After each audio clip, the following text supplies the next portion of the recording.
Audio check 1 2 3 4. Audio check 1 2 3 4.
Hey guys, thanks for tuning in today. We appreciate it very much. Got a great lineup for you today on Armed American Radio's huge monster cast. I'll bring a camera up here for you. We will be talking with Joseph Greenlee, who is the Director of Litigation Counsel for the National Rifle Association Institute for Legislative Action. That's going to be a great half hour because the NRA's got their fingers in a lot of tills right now, so we're excited to talk with Joseph about that. Then at the bottom of the hour, Paul Markle, student of the gun, will be here with Arizona State Representative Kwong Win. The two of them and I will have a pretty hard-hitting discussion. I'll get to that when we open up the show. Let's just say it's personal, so be prepared for Angry Mark to come out of the box. Dr. John Lott in the hour following, in hour 2, Dr. Lott has got a ton to tell us about Washington, D.C., and we've got about 4 or 5 stories we want to talk with John about. And if you've listened to John on the program before, it's hard to get it all in because he has so much to say about this. But wait till you see the odds and statistics coming out of D.C. since Trump rolled into town. Fascinating stuff. And then we've got a classic Armed American Radio roundtable lined up for you with the CEO of Car Arms, Justin Moon, followed by the CEO of Lead Slingers, Brad Premo, and Parkland father, Ryan Petty. So it's going to be a powerhouse show. We appreciate you being here. Please like, comment, repost the feeds. You can watch us if you're watching us on X, Facebook. You can catch us over on Rumble and Armed American Radio on YouTube and at armedamericanradio.com. So any of those platforms. And if you do not subscribe to the podcast yet, please do. Armed American Radio on any of your platforms, your favorite podcast platforms. We're nearing 22 million downloads. And let's get there. Let's get there quick. We could use your help. So stay tuned. We'll be live for you here in under 2 minutes. We'll see you on the radio in just a minute.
Mics are up.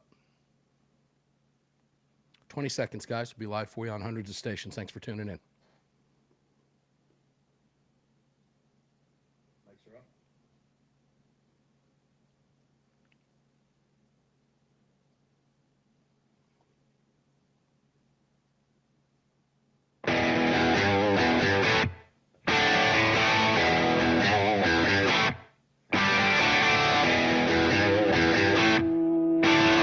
This is Armed American Radio. If they want to take my guns, they're going to have to bring a station wagon and a whole lot of friends, because I'm not giving them anything. From the Car Firearms Group studio at the Patriot Mobile Communication Center.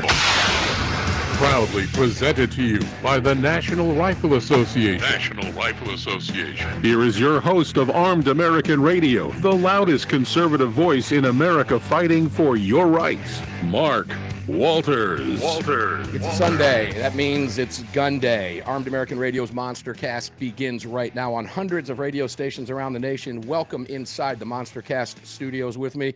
Car Firearms Group studios, to be exact. CZ microphone fired up for you here at the Patriot Mobile Ranch. And, of course, it's all being brought to you by the great NRA, the National Rifle Association. We're going to be talking with Joseph Greenlee from the NRA ILA, Director of Litigation Counsel. We'll be going to Joseph in just a moment. But I want to welcome you in and let you know where you can watch and participate.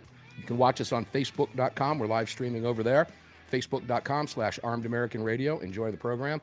And Greg in Dallas, Texas, I'll let you tell everybody where else they can go and check us out, and then we'll get started. Yeah, absolutely. You can also watch the show over on YouTube and Rumble. Just do a search for Armed American Radio with Mark Walters. Over at X, we're at AAR Mark. You can head over to armedamericanradio.org or .com, hit that menu icon, and then select your Watch Live, Listen Live option. And lastly, if you want to join our live chat, just download Telegram, create your profile, and search for Armed American Radio Conversations. Yeah, we ask you to share those posts, like those posts, get involved in the comments, and have a great time participating on the program. A lot to cover with you today. At the bottom of this hour, after Joseph joins us, we will be joined by Paul Markle, the student of the gun, SOTGU.com, along with Arizona State Representative and House Judiciary Chair Kwong Win. That will round out hour one. Dr. John Lott for the entire second hour. Wait till you hear the numbers he's got on D.C. since Trump rolled into town, amongst many other things. And, of course, a classic Armed American Radio roundtable with Parkland father Ryan Petty, Car Arms CEO Justin Moon, and the CEO of Lead Slingers, Brad Premo. Let's get started with Joseph Greenlee. Joseph, welcome to the program for the first time. Won't be the last. How are you, my brother? It's great to have you here. I'm doing well. Thank you very much for having me. Oh, it's a pleasure. The pleasure is mine. We appreciate it so much. Appreciate you taking the time. So, Joseph, NRA has got a lot of great things going on right now. You guys are busy at the Institute for Legislative Action. It's so great to see. So let's start running through some of the things. How can I start with New Mexico? I spent a lot of time talking about that on my daily show. And the 10th Circuit case there, I thought that was fantastic. You want to tell us what's going on over there? Yes, of course. So, that was some good news last week. We got a favorable decision from the 10th Circuit holding that, at least based on the record provided so far to the 10th Circuit, the New Mexico's 7-day waiting period for firearm purchases is unconstitutional. To provide, I guess, a little more detail there, New Mexico passed a law in 2024 requiring a 7-day wait between the time you purchase and actually take possession of your firearm. And we challenged it in the district court, U.S. District Court for the District of New Mexico. Unfortunately, the district court had upheld the law, denied our preliminary injunction motion, but then we appealed to the 10th Circuit, and the 10th Circuit ruled in our favor, saying that this law is unconstitutional, and eventually we'll get a preliminary injunction entered by the district court preventing the law's enforcement. Is Grisham ever going to get it, Joseph? Is he ever going to figure it out in New Mexico? They've been playing games out there for the longest time. Started with Albuquerque, no permits within city boundaries, whole 9 yards. Are these people ever going to see the light? Well, it's a lot easier for them because they have taxpayer dollars to fund their lawsuits. So they have less skin in the game than than us trying to defend our rights that have, can only use the funding that we're provided by very generous members. And that's the segue right there, ladies and gentlemen. We'll go into that in a few minutes, but that's why you've got to join the National Rifle Association. It's so critical. It's so critical. All right, NRA is now involved in challenging Massachusetts' assault-style firearms ban, and this was just dated August 21. This is brand new. The National Rifle Association, Gun Owners Action League, Pioneer Valley Arms, 3 individual NRA members, and another individual filed a lawsuit challenging Massachusetts' ban on assault-style firearms. Now, I want to spend a little bit of time with you on the assault weapons ban because we have a 3rd district going to be here at en banc in an unusual decision out of New Jersey. So there's a lot happening here. Of course, the 4th Circuit case was punted by the Supreme Court, but there's a lot going on. How do you feel about these cases? Can you give us a broad brush overall look here? And let's just take the Massachusetts case and kind of take it from there. Sure. So I'm actually very optimistic about the hardware bans, the challenges, the hardware, including, so-called assault weapons, large capacity magazines and whatnot. We were all discouraged when the court denied cert in Snope. This must have been the spring, but I really put a lot of faith in Justice Kavanaugh issued a statement. He did not vote to grant cert in Snope, but he issued the statement explaining himself and saying that he presumes that the court will be taking an AR-15 case within the next term or two. And he said something very similar in, so there was these are both NRA cases, NYSERPA versus NYC, and then NYSERPA versus Bruin. The NYSERPA versus NYC case, in 2020, it got up to the Supreme Court, and New York changed the law. They defended it all the way up to the Supreme Court. The Supreme Court said, we'll take it, and then they changed the law because they did not actually have faith that it was constitutional. Right. And Justice Kavanaugh agreed that it had been mooted, so the court couldn't decide the merits, but he said something very similar as he said in Snope. He said, I presume we're going to be taking a Second Amendment case here, within the next year or two, something along those lines. And then, maybe within 2 years, we got the Bruin case. So I think he means it when he says that. And so I'm optimistic we'll have one within the next year or two. And it could be this New Jersey case. So that's also an NRA case. That's Association of New Jersey Rifle and Pistol Clubs versus Gruel. Actually, I guess it's Plotkin now. And it's a challenge to New Jersey's, I think they call them assault firearms out there, and magazines that hold over 10 rounds. I can't keep up with it. I don't know what they call it anymore. And I hate to, we find ourselves defaulting to this term assault weapons ban because that's just what people know it as. So, ladies and gentlemen, obviously we're talking about your modern sporting rifles, your AR-15, the most popular rifle in the nation. And we all know, now we've talked about it here on the program, guys, for nearly 17 years, but there are more AR-15s than there are F-150 pickup trucks in America. It is clearly common use. So Kavanaugh, this is interesting about Kavanaugh. I had a conversation with constitutional attorney Mark Smith on the broadcast a couple weeks back, and he threw something really interesting out. He agreed. He said pretty much verbatim what you just said about Kavanaugh, and then we had Bruin, and it looks like we're going to get another case. And I feel confident, like you do, Joseph, that that's coming. Like many of us, I thought that Fourth Circuit case, formerly Snopes and Brown, was a done deal. It just checked all the boxes, but it wasn't. So it's weird how that works. Okay, we find ourselves where we are. We have magazine capacity challenges in states like Washington and elsewhere, and Mark's position on this was he doesn't think those will get cert before an assault weapons ban case is heard first. How would you agree with that? I found that an interesting take. It made sense to me. Yeah, I'm not sure. I think of them as pretty much the same thing because we're dealing with arms that are unquestionably in common use. I mean, there's over 500 million of these magazines that can hold over 10 rounds, lawfully possessed in America, like about 30 million AR-style rifles lawfully possessed. So I think it's obvious once it gets to the court, whether these are arms in common use, and the Supreme Court has already said common arms can't be banned. I guess I would maybe, with Kavanaugh, Justice Kavanaugh saying, we'll probably take an AR-15 case within the next year or two, that might suggest that that's what he's looking for. So I think that's a reasonable take. Is it possible that they'll take an AR case first? But well, I've always felt Thomas is itching to write this decision. And, I talking with Mark again, he made the comment, he said, don't be shocked if Kavanaugh writes it based on what we're talking about now and what happened previously. Nothing will shock me at the court anymore at this point, but I'm going to come right out and say, once they take this case, I believe we win this case hands down. That's a pretty bold statement to make about the Supreme Court, but all of the signs are there. Am I being overly optimistic here before we go to the break?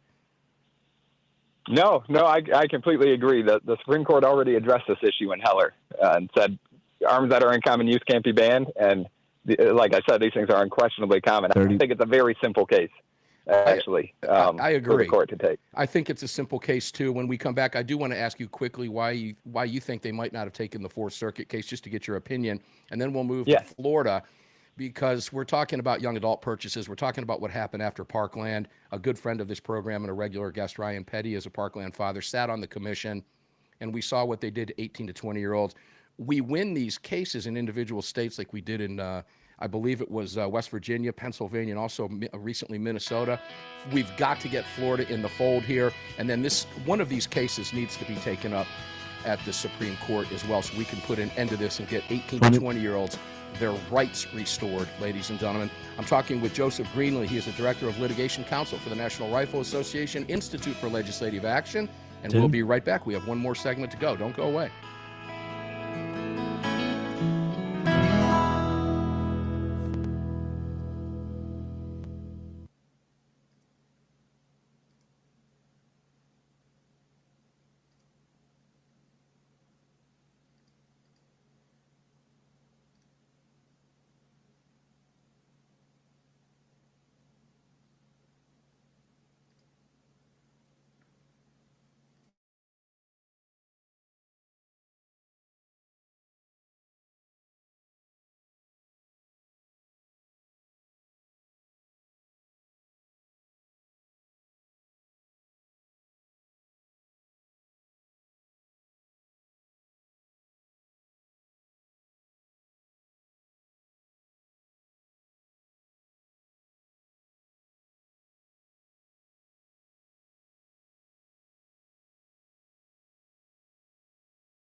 All right, guys, I want to thank you for being here today. We appreciate it very much. Those of you who are new to the feed, we're a national radio program. We're not strictly podcasts, and what you're hearing right now are the network breaks. You're not hearing the breaks. We cut those out for you.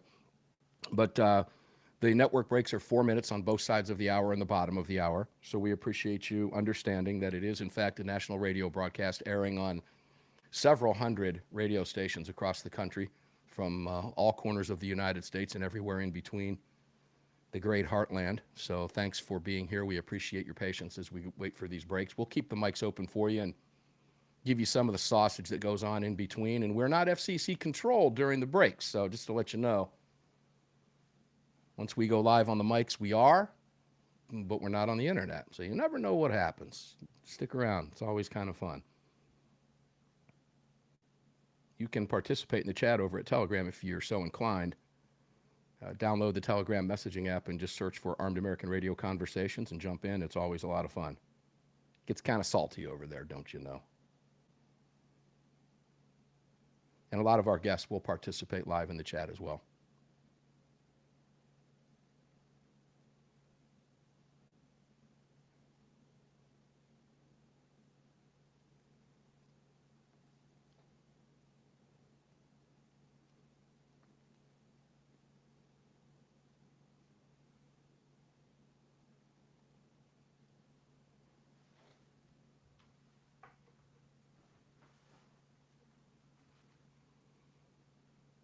Guys, I'm not going to show this during the segment because we just don't have enough time. I want to get as much as we can with Joseph in. But just to let you know, that we're giving away these range bags if you join or rejoin the National Rifle Association for a 1 to 3 year membership. 1 or 3 gets you the range bag. 5-year membership, join new or renew, or a life membership 30. gets you the 10 by 42 binoculars. And we'll show those up on camera here in another break coming up. So join us, won't you, at nra.org/AAR. Take advantage of the discounts. It's $35 for a 1-year membership, and we need your support. You're listening to Joseph. And guys, we can't do it without you, neither can the NRA. We're coming back right now.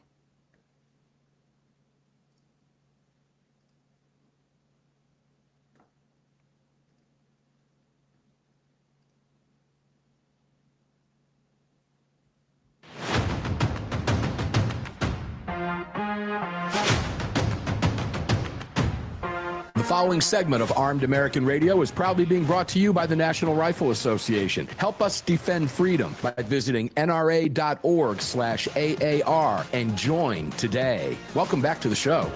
Yeah, welcome back indeed, ladies and gentlemen. If you were watching on any of your devices, your television sets, your Apple TVs, or wherever, whatever stream you're picking us up on, social media, we appreciate it very much. And during the break, I held up the range bag that we're going to send to you. I'm going to send you a range bag if you join or renew your membership to the National Rifle Association. Won't you please join us? National Rifle Association, as you're hearing from Joseph, is doing some amazing things in courtrooms across the country, along with all the other great organizations that we work with. But the National Rifle Association, folks, is the 900-pound gorilla in the room, and we need to get it back up to the 1,000-pound gorilla. And many of you are taking advantage of the range bag offer, and here's how it works. NRA.org/AAR, join or rejoin. It's $35 for a 1-year membership, $85 for 3. I'm going to send you the range bag for free. There's your membership right there with the range bag. Join or rejoin with a 5-year membership or a life membership, and we're going to send you 10 by 42 binoculars with the case and the lens covers, super high quality stuff, and you get your NRA card. Guys, help us. We cannot do this without you. Help the National Rifle Association, help Armed American Radio, and join us. Won't you please, as you heard Joseph mention in the first segment, we can't do this without you. We don't have Bloomberg's funding us. We do it ourselves, okay? We scratch each other's backs. So join the National Rifle Association or rejoin. Many of you have, and we appreciate it. NRA.org/AAR. Joseph Greenlee, Director, Litigation Counsel, National Rifle Association Institute for Legislative Action. Welcome back, my friend. So real quick, Joseph, before I move on, that Fourth Circuit case, I think you'll agree with me that that thing checked all the boxes. Do you have any idea why that case was not heard? Were they afraid of the 5th or 6th justice? Were they concerned with Roberts, who, by the way, has ruled in our favor in all 3 major cases? Well, I'm not real sure why that happened. I'd like to get your thoughts on that. Sure. So I think there's maybe 2 things. First is that the Fourth Circuit case, at the time it was Bianchi, it was filed pre-Bruin, and so there wasn't much of a record or evidence submitted at the district court. When they filed it, they essentially said, we know the Fourth Circuit's already ruled on this issue, that we're just trying to get up to the Supreme Court, essentially. Mm-hmm. And so it didn't have a kind of detailed record that, by contrast, the Duncan, the magazine ban, we have a cert petition we just filed in Duncan versus Bonta, challenging California's ban on 10-plus round magazines, and that thing's been going on 9 years. It's got all sorts of, all the record that you could ever hope for at the district court. So it was pretty bare bones, and so maybe the court wants more evidence, more experts who had weighed in at the district court. And then also it was the first case to get up there on final judgment in one of these hardware bans post-Bruin, and we thought that was a great thing because that we were hoping that's what the court was waiting for. But Justice Kavanaugh indicated in that statement we talked about earlier that all these other cases going on in the lower courts, and maybe they do want to see how these courts weigh in on it. Well, which makes sense because we see that post-Bruin in other cases as well. And, I'm one of those guys, as you know, and all of us on this side of the fence we want everything now, okay? We don't like to wait. And that case did check all the boxes. But I do understand after Bruin, I think and I would agree with you that I think they just want to see more what's coming up from these other circuits. But now we're moving quickly with these other challenges, and now the Third Circuit, New Jersey, et cetera, and the hardware bans that you're talking about. So we'll keep our fingers crossed on that. Like you, I'm confident we win it when it gets there, and I'm pretty sure it will, and I think Kavanaugh has signaled with a wink and a nod. So let's feel good about that, folks. I believe it'll be in the next term. All right, Florida. From NRA ILA urges SCOTUS to grant cert in NRA's challenge to its young adult purchase ban and to rule its own law unconstitutional. Florida is a mess. For years we have followed what's going on in Florida, and it's always a Republican down there that somehow gets in our way eventually. But this one has legs. I know DeSantis wants it fixed. If he were in office, it would have never been signed, but it's there, so we have to deal with it. Tell us about the NRA's case. Sure. So this is called NRA versus Glass. It's a challenge to Florida. Florida prohibits 18 to 20-year-olds from purchasing firearms. NRA challenged this many years ago, and it was most recently upheld by the en banc 11th Circuit under a kind of bizarre reasoning that we can get into if you want. But just to provide a summary, we're now have petitioned the Supreme Court, I believe it was in May of this year, to hear the case. And there's a split, I'll note. The 4th, 10th, and 11th circuits have upheld restrictions for 18 to 20-year-olds, whereas the 3rd, 5th, and 8th circuits have held similar restrictions unconstitutional. So that's what the court's really looking for. It's typically not enough to just say the lower court got it wrong. They want to see these disagreements among the circuits and say, well, we got to settle this. And then last week, very interestingly, I don't think I've seen anything quite like this. I know where you're going. It is interesting. Florida's Attorney General filed a response to our cert petition and said, you know what, this law is unconstitutional. The Supreme Court, you should take this case and rule in the NRA's favor. So that was delightful to see, and hopefully the court listens to them. Well, will they? I'm asking you to get into their heads, but that's a powerful statement coming from Florida saying that from the state's own AG, guys, take this case. It's unconstitutional. I like you, I was surprised by that as well. Again, I'm hopeful. I remain hopeful. I'm the eternal optimist in these cases. You get shot down from time to time, pun intended, but we also win a lot of them as well. You feel good about this case? I do. I really do. Yeah, I do. And there's other important 18 to 20 cases out there. I think ours, I'm biased, of course, but I think ours is the most appealing and suitable for the court, but hopefully they take all of them. And, we don't even have to tell the court about the split because they already have 2 cases from the 4th Circuit up there striking or upholding laws on 18 to 20-year-olds. And then there's a case out of Pennsylvania preventing 18 to 20-year-olds from open carrying during a state of emergency that the 3rd Circuit invalidated. So there's a split not just out there, but directly before the court right now in the cert petitions. Joseph, the moral of this story is, ladies and gentlemen, when you hear us talk about these cases like this, they get very complicated. How many cases is NRA involved in right now? Can you tell us? Do you know the number off the top of your head? I think we're involved in over 60 cases right now. 60? Including 60 cases, including 3 that we have cert petitions before the Supreme Court for this term so far. Okay. Now, I don't know if that's a record or not, but that's a substantial number of cases. And guys, the left is never going to stop. You don't expect this to slow down, do you? That's why it's so important that we continue to push forward to bring these cases and put an end to this nonsense called gun control. As Ryan Petty, Parkland father himself, says on this show time after time, the left will never stop. And we need to be there to meet them head on, don't we? Face to face. Yeah, and they're incredibly creative in new laws they come up with. I can't imagine them ever just sitting back and saying, I think we're content with the restrictions that are out there. They're going to keep coming up with them, and we're going to have to keep fighting them. And they are creative. We've talked about that before. In fact, their creativeness sometimes is quite fascinating. Joseph Greenlee, thank you for being here, my friend. Promise you're coming back soon. That was a great conversation. I could have kept you for 3 hours. You good with that? Yes, of course. Thanks so much for having me. You bet. Sounds like a plan. Joseph Greenlee, Director of Litigation Counsel for the National Rifle Association Institute for Legislative Action. Ladies and gentlemen, a lot going on.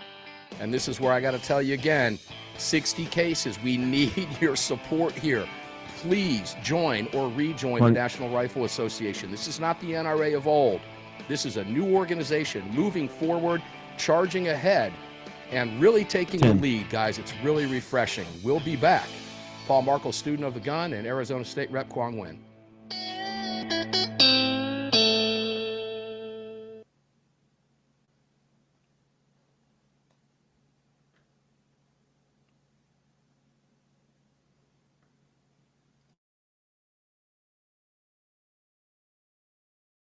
He was good.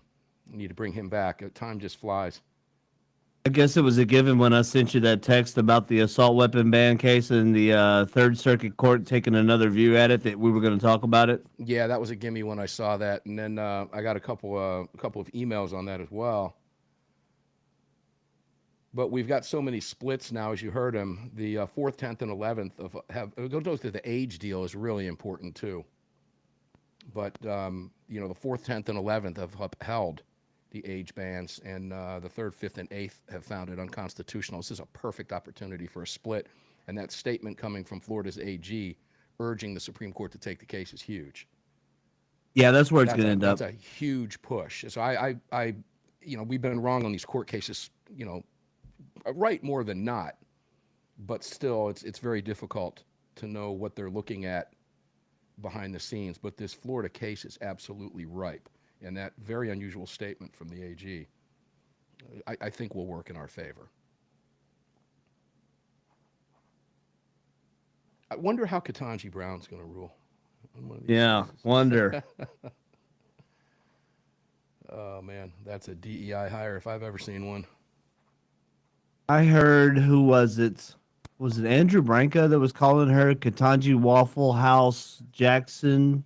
Or Waffle House Brown or something like that? I don't know. She hasn't helped herself with any of her recent rulings by attacking. I mean, Elena Kagan and Sotomayor have also refused to sign on to some of her writings, which is a very telling signal. I was listening to one of Branca's videos on the way in tonight, and I think that's where I heard him talking about it. Probably law of self-defense.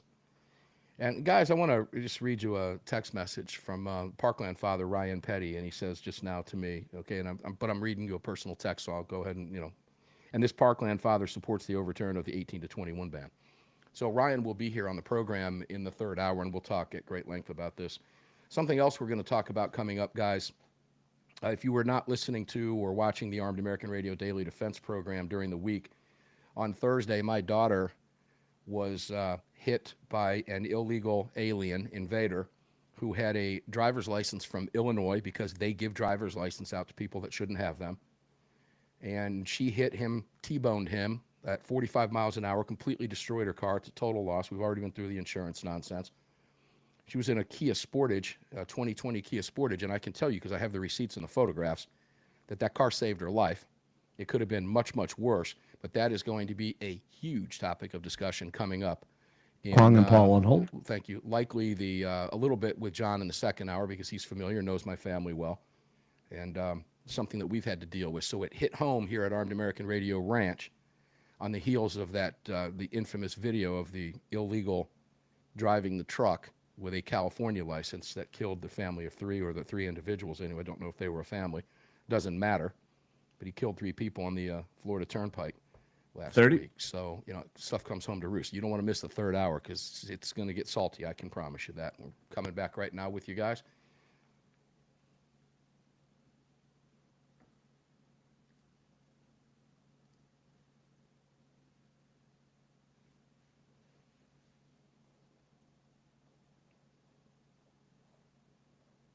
In fact, it's going to come up right now in this segment. I can promise you that.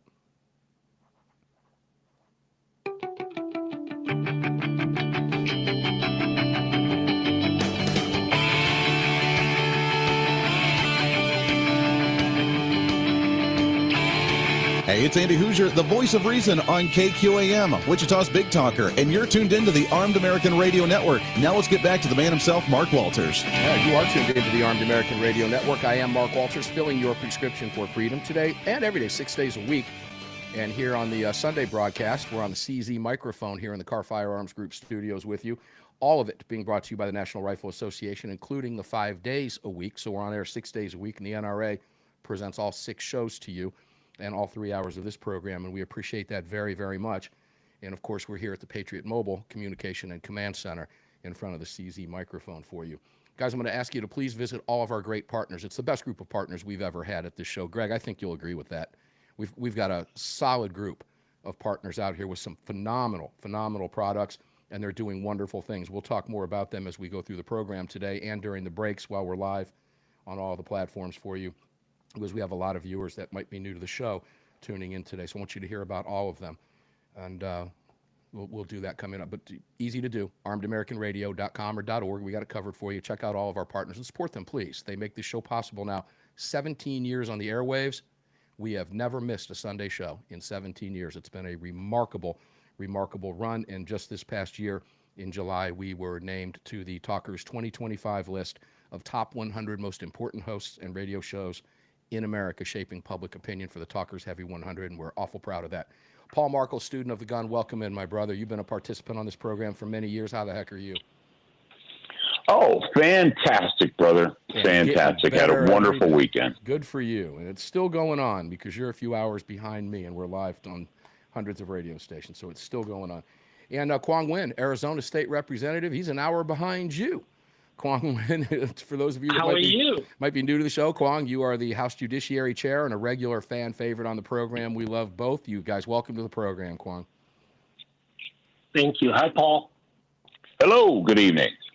All right, guys. So, Paul, you were with me on the air on Friday when I notified listeners of what happened to my daughter, literally right after I got off the air. And to set this up for those of you who do not know, I'll tell you right now. We are on many, many more stations, so we've got a lot more listeners on the program today. But right after I got off the air, and I mean within 60 seconds after I signed off at the network, there was pounding on my studio door out front. My wife was at the door in a very calm panic, but calm, telling me that my daughter had been in an accident. We got to the scene right away. Fortunately, it wasn't that far away, on our way home from work, and watched it all go down when an illegal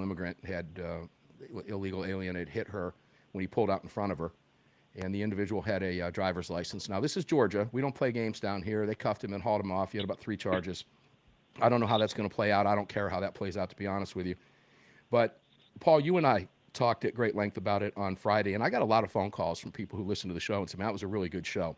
It was very heartfelt because, well, you know, it was very fresh. It had just happened, and my daughter is very, very lucky at 22 years old that she's going to see 23 on November 2nd. So we're all thrilled about that. But, Paul, your comments on that, please, before I go to Quang, who I know has a lot to say there, too. Well, this is a plague in our nation, and we've got to address this. I know there's some people that don't want to. People don't want to admit that for the last several years they've been on the wrong side of this issue. People have this weird illusion that it's 1985 and that they're just, there's some poor people that want to come to America to have a better life, and they're hard workers, and that's all they want to do, yada, yada, yada. Folks, it's not the situation we're in.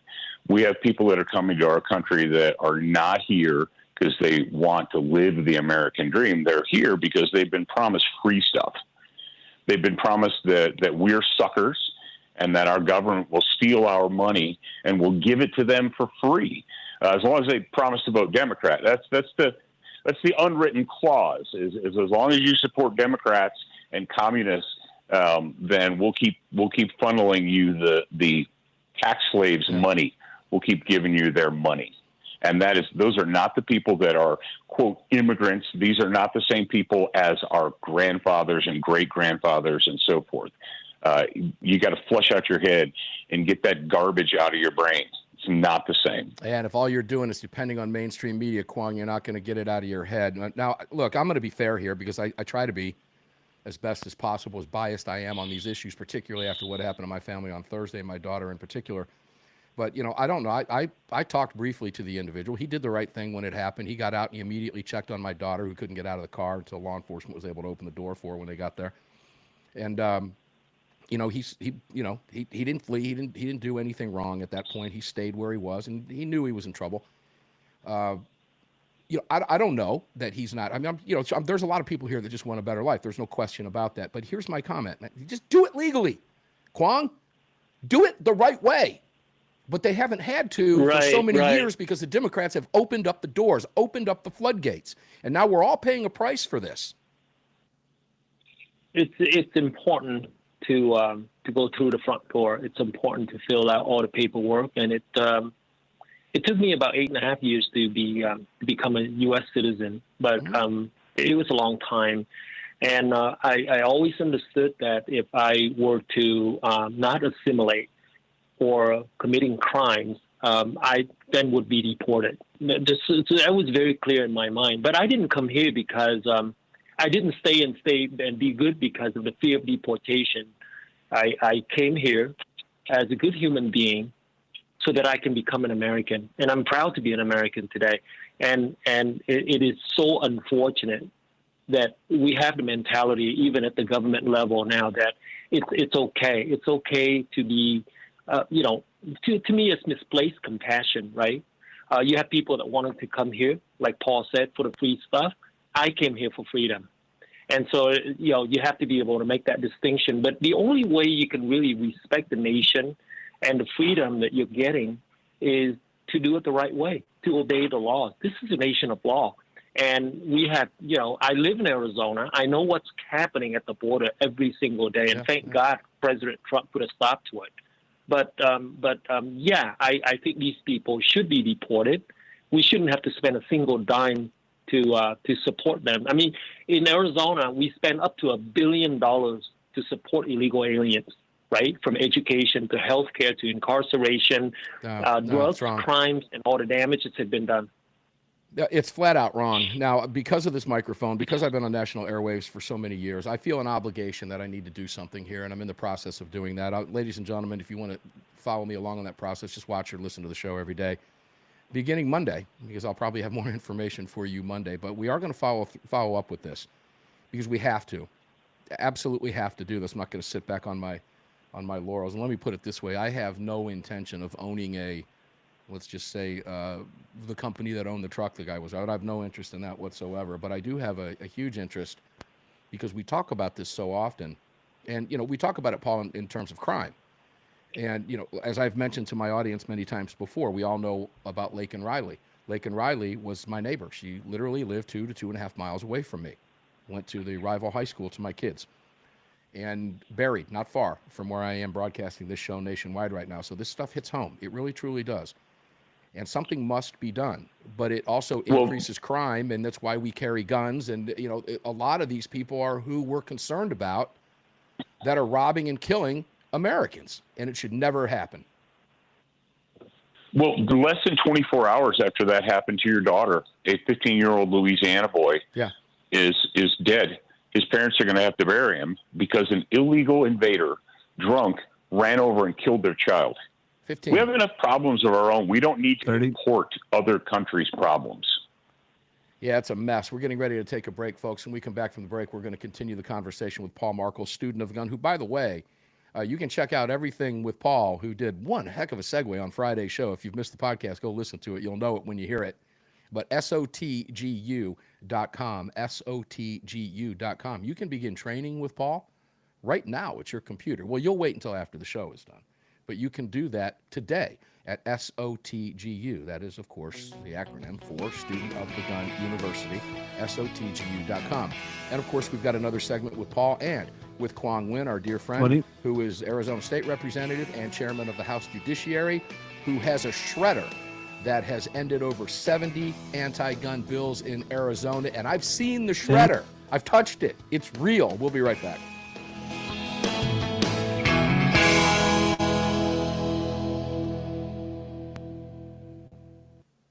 Guys, another network break here, and we'll be right back after this. I'll be back before the break's over, but stay tuned.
getting to a point right now. Your mic's live, by the way, that at least in the evening right now, not necessary to put that AC on. Oh, okay. I was gonna say, don't Did forget it your cool AC. down out there in Dallas, because we usually get what you get coming ahead of us a couple days later. No, we are still in the 90s. Yeah, I think we'll be right back up there tomorrow, but a little bit cooler at night.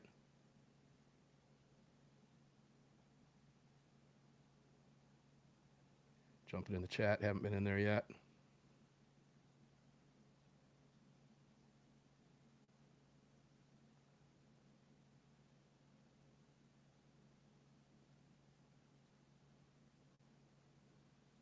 Mickey DeWine says Rumble issues, not that I'm aware of. I haven't checked it. I'm a little bit busy right now. I don't know. Should be up and running. I guess I can run over there real quick. Yeah, I haven't checked Rumble yet. Yeah, check it real quick.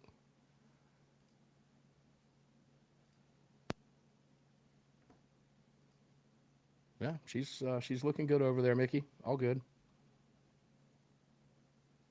Sounds like it's on their end, 30. Might be.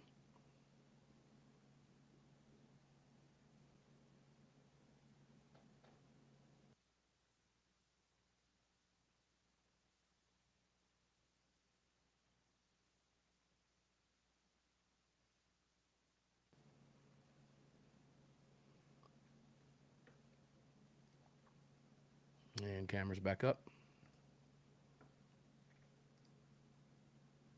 Welcome back, guys.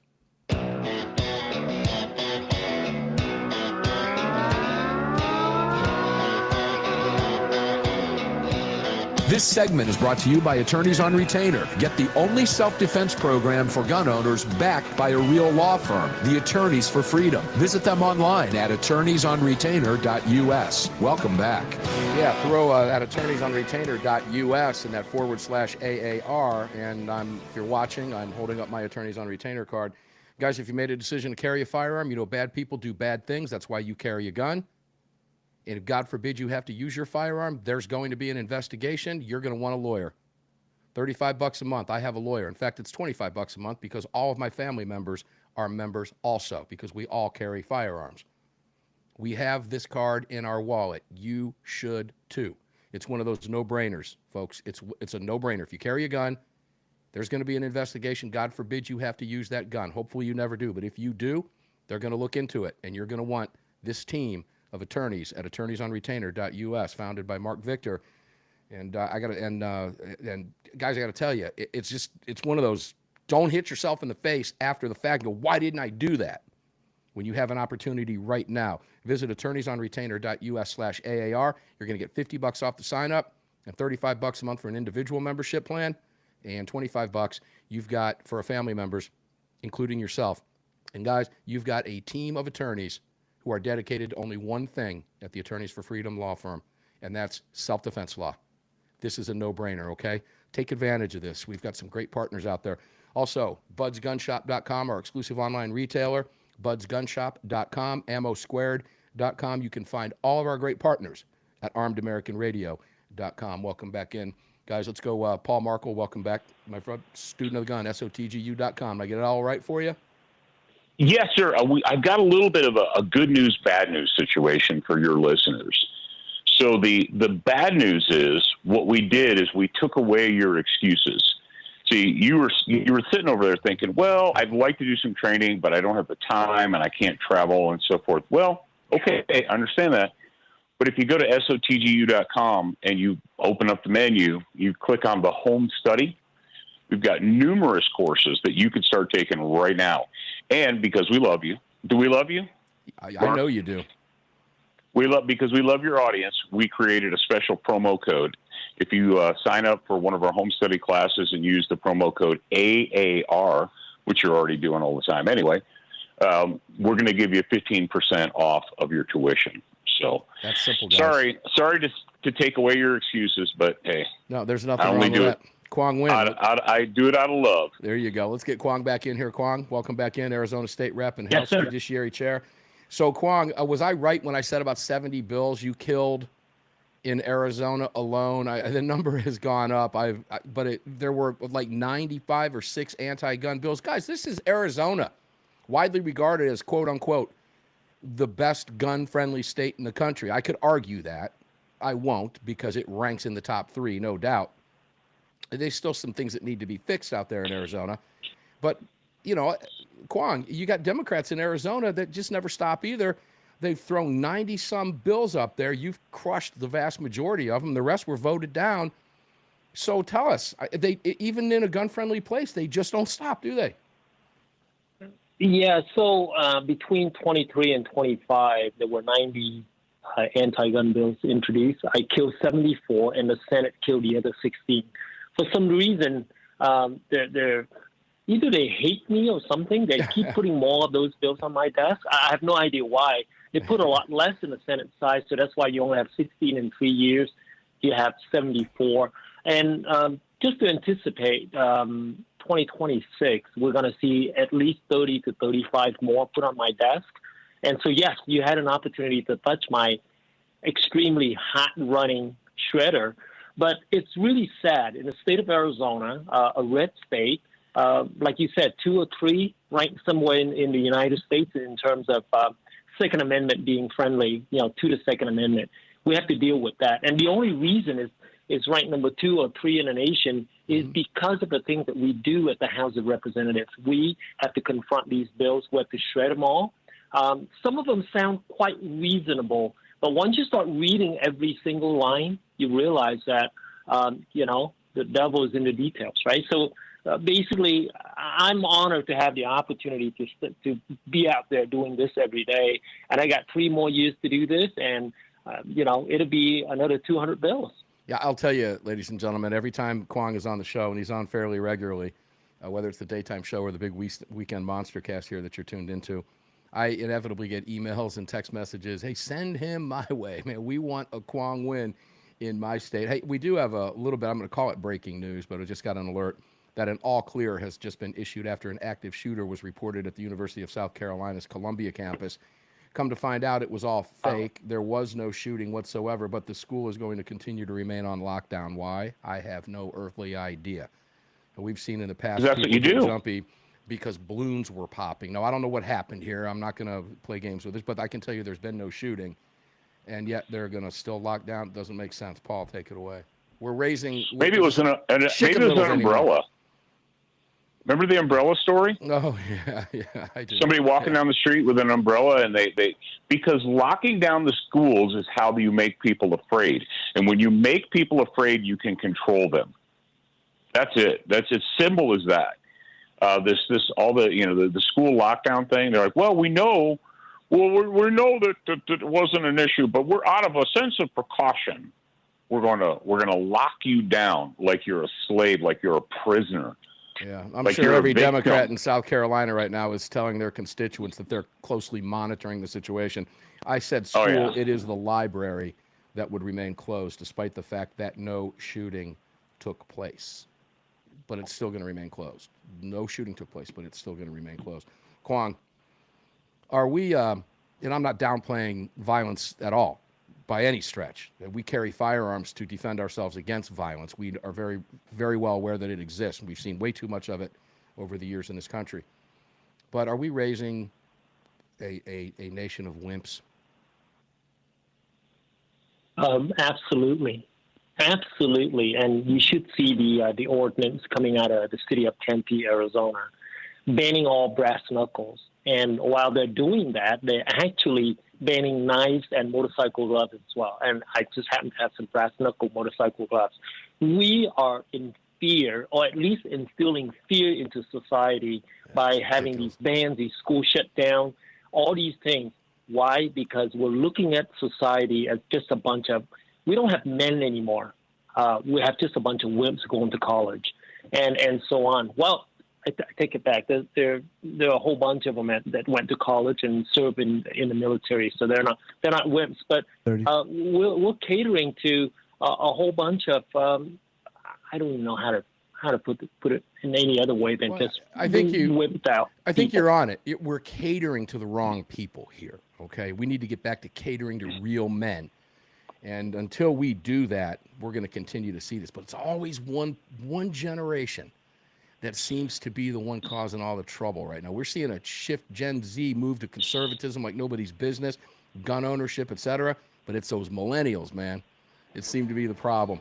Paul Markle, student of the gun, Yep. SOTGU.com, ladies and gentlemen. You can train with Paul right now after the show, but you can train with Paul in the comfort of your own home. SOTGU.com. 15% off. Paul was kind enough to give you guys the AAR promo code. Take advantage of it. I promise you'll have an awful lot of fun. Kwong Win, we love you, buddy. Thanks for being here. Thanks for tuning in, everybody. We're going to come back. Yeah, absolutely. We're going to come back at the top of the hour, 6 minutes after the station breaks. And when we do that, we're going to have Dr. John Lott for the hour. This is going to be a fascinating conversation. I have a lot to cover with him. There are some great stories out there that we're going to talk with him about. But the most important one is D.C. No murders in 10 days in D.C. Could it be? Could it be? John's going to tell us what the actual mathematical odds of that are. It's going to be fascinating. You don't want to miss it. 6 minutes after the hour, Dr. John Lott, Armed American Radio continues. Don't go away. You just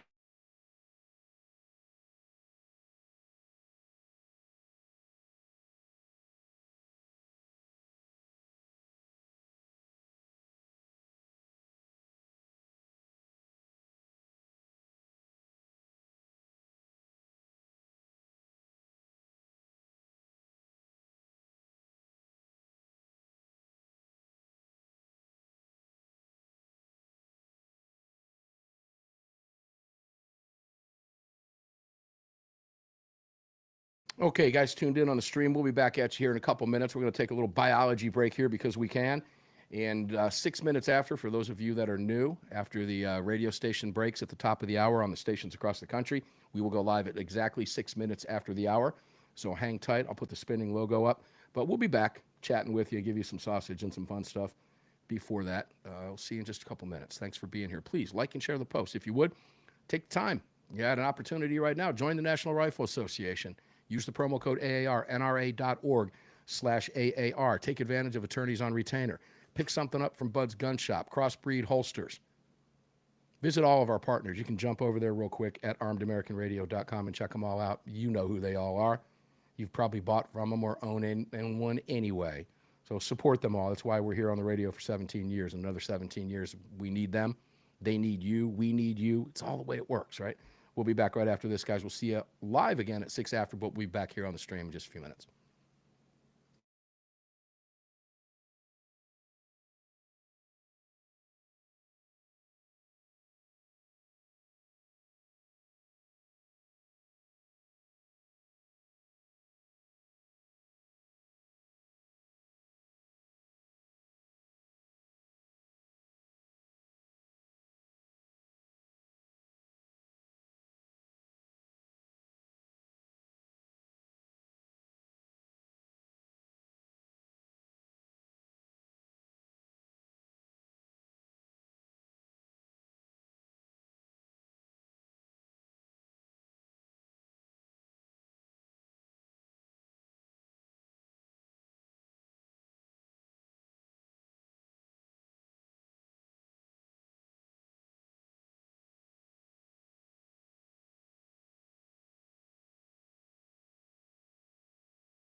Get in copyright trouble if we play anything you know, so can't do that. That just gets us put off the airwaves.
So much fun.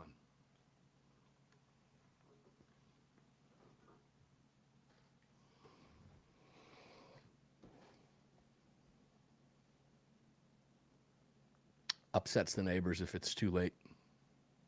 But I can't get them to call the cops on me. I've tried.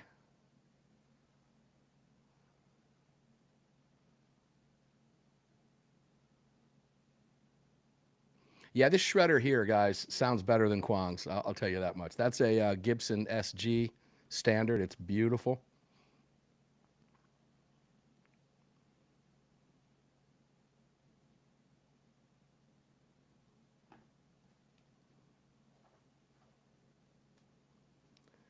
So Angeline says Rumble is buffering, Greg. So, guys, that's going to be on Rumble's end, I'm sure. It's not coming from here.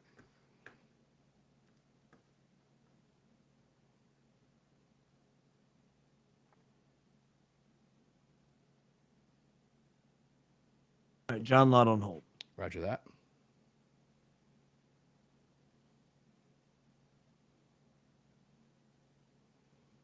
Yeah, I think if you're buffering, I think it's an individual deal on your own service, guys. As we're looking at it here, and it all looks strong. And, Greg, I've checked out the GUIs, and the GUIs look really good today, too. So let me reconnect up there.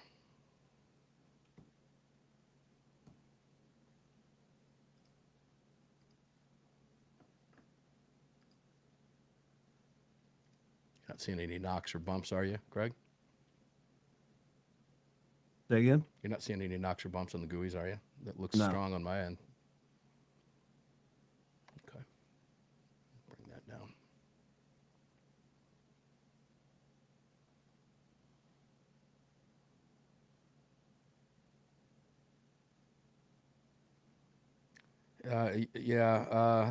Martin, you're right. I don't care about being too loud for the neighbors. No, I do. Well, okay, you got me. I don't. Now that's a victory for me to have the cop show up at the studio door and say, "Hey, I need you to turn down your guitar." You know, that's a victory for me.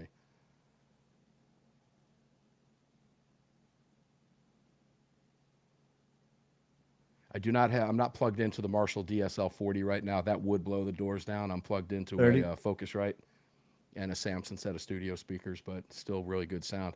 I did pick up, for those of you who know, a Boss Metal Zone MT2 pedal Friday. Oh, good heavens, does that thing crank. I can take the rest of them, get rid of them, because that thing is the real deal. All right, guys, we're coming back now.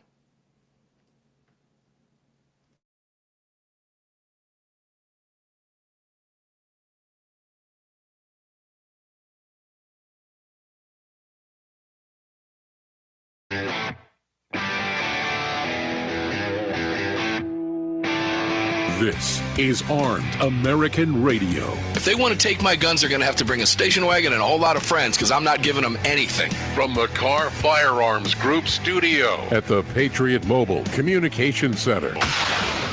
Proudly presented to you by the National Rifle Association. National Rifle Association. Here is your host of Armed American Radio, the loudest conservative voice in America fighting for your rights, Mark Walters. Okay, guys, here we go. Round 2. Armed American Radio's Monster Cast continues on hundreds of radio stations around the nation. And to our new affiliates, I apologize for not having the individual shout-outs for you. You know who you are. Welcome to the broadcast.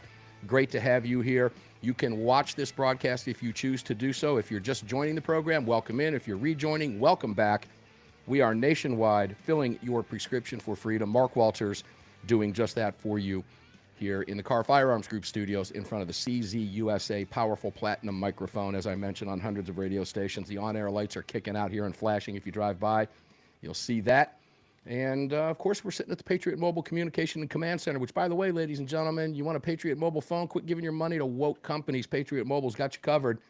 Promo code there, patriotmobile.com/AAR. Get a free month by moving a phone over. You can move them all if you want to. We got you covered. More about that coming up. If you want to watch the program, you can do so on Facebook.com/Armed American Radio. We're live for you over there. Greg, I'll let you spill the beans on the rest. And we're going to participate in the chat, and we'll go right to John Lott. This is going to be a fascinating conversation. Yeah, sure. Other places to watch the show are going to be YouTube and Rumble. Just do a search for Armed American Radio with Mark Walters. Over at X, we're at AAR Mark. You can also head on over to armedamericanradio.org or .com. Hit that menu icon and then select your watch live or listen live options. If you'd like to join our live chat, just download Telegram, create your profile, and search for Armed American Radio Conversations. Boom, that'll do it. Dr. John Lott, welcome in, brother. How are you today, my friend? Doing great. Great to talk to you. Thanks John, for having me on. Always a pleasure. You have some information up that I found fascinating, quite honestly. And I couldn't think of anybody better than you to do this. Yeah, let me get up here to one of the posts that you put up for me. And it was, and you know what? I'll have to go to my phone on that because I don't think I had them synced up. So let me do that real quick. I want to get the right one before I do that. Should have done that during the break, but you know me, John. So what are the odds? Here we go, John. What are the odds in D.C.? What are we at 10 days now with no murders, or is it 9? Well, on Thursday would have been 9. On Friday would be 10, and yesterday would be 11. So we're in the 12th day, of this streak. So, but obviously the 12th day isn't finished yet. Okay, here's what you put out on X, formerly known as Twitter, guys. D.C. marks, and this was a couple days ago. D.C. marks 9 days without a homicide after Trump takeover. What are the odds? John, I want you to give the numbers because they're fascinating. And then I want to talk a little bit about why you think this is happening because nobody has studied this like you have. So what are the actual odds? Right. So, just even before we get into this, it's just interesting just kind of seeing the predictions that Democrats were making. They were saying that either Trump's federalization would have no impact or that it would actually cause problems. They were saying that it was basically racist, and we'll get into that probably more later. But, so what you can look at is you can look at the average number of murders per day during last year, 2024, or you can look at it for the first 7 months of this year. And what you find is that if you look over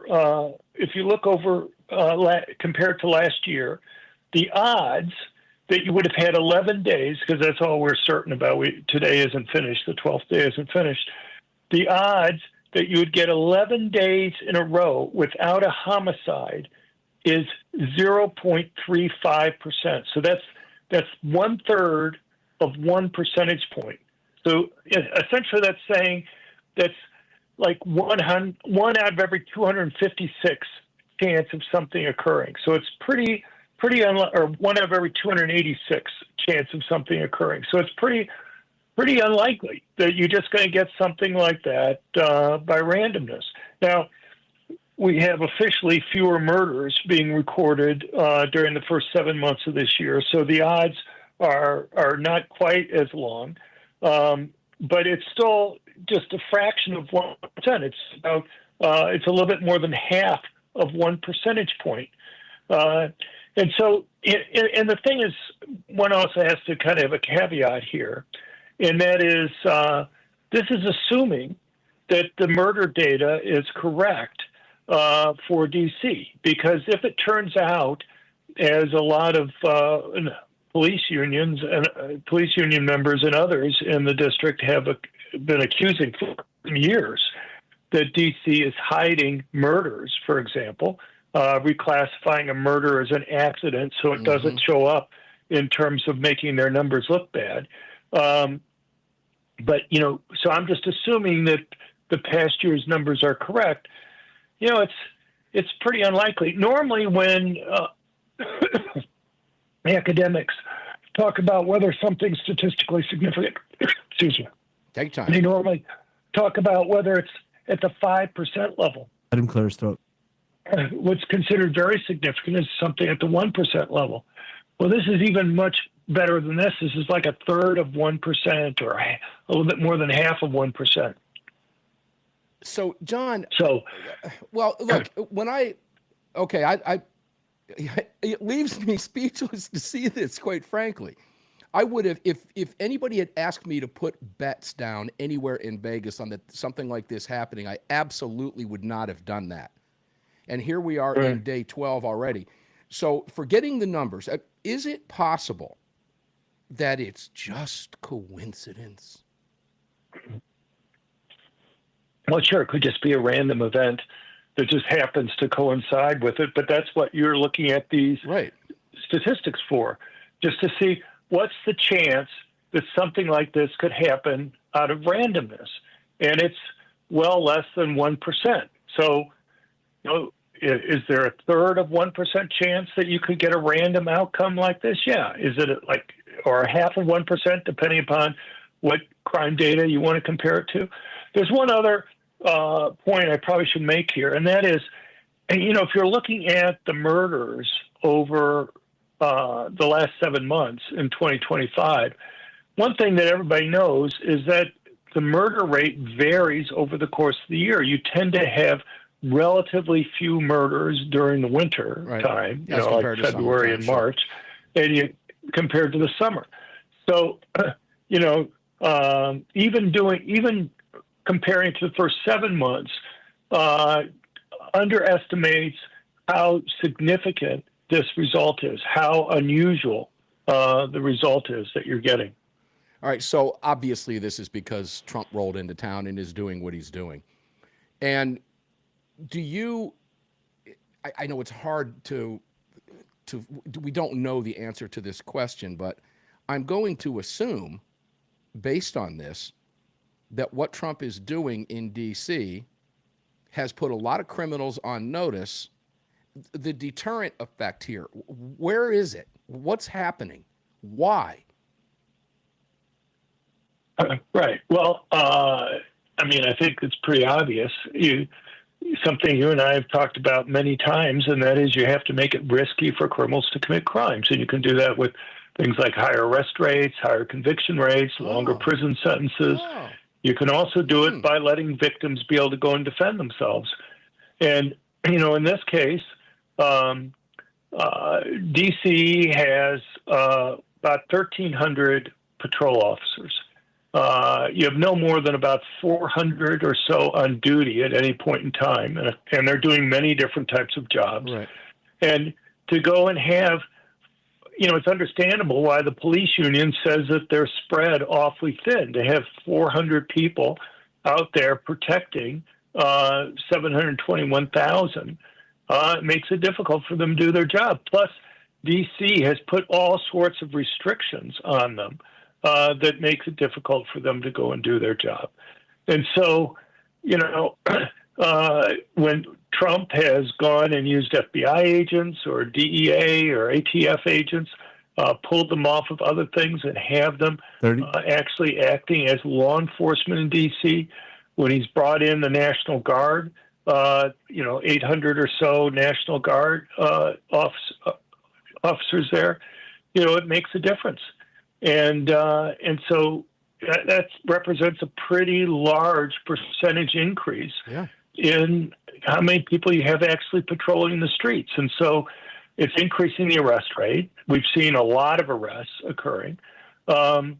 You've also seen changes across administrations. All right, so let me stop you, John. Let me stop you because we're taking a break. When we come back, I'll let you pick up on that changes across administrations. Folks, here's the bottom line. Okay, you know it. I know it. We all know it. But it is a deterrent. Lock their tails up. The fear of it might just keep them being nicer. We'll be right back.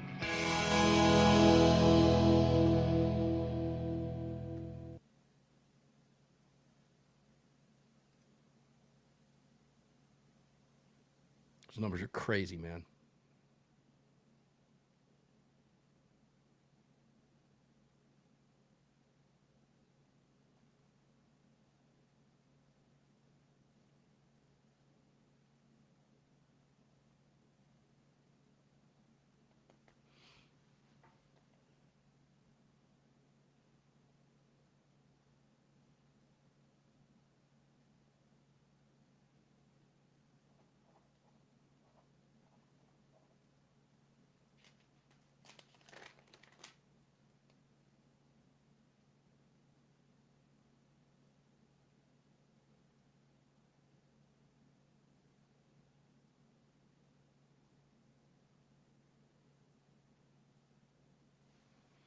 Well, Mickey's talking Marion's Pizza here for us. Guys, you know, we lost our Dayton, Ohio affiliate. Greg, I don't know if I told you that.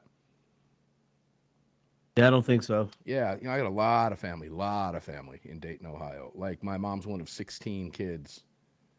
And she had most of my, I think I've got like 80-some first cousins. They've all got anywhere from 7 to 12 kids. We're smallest at 3. But tons and tons of family and extended family in Dayton, Ohio. My wife's family from Dayton, Ohio. Yeah, we lost the Dayton station, a format flip, guys. I hate when that happens, but the station flipped format on us and is no longer conservative talk.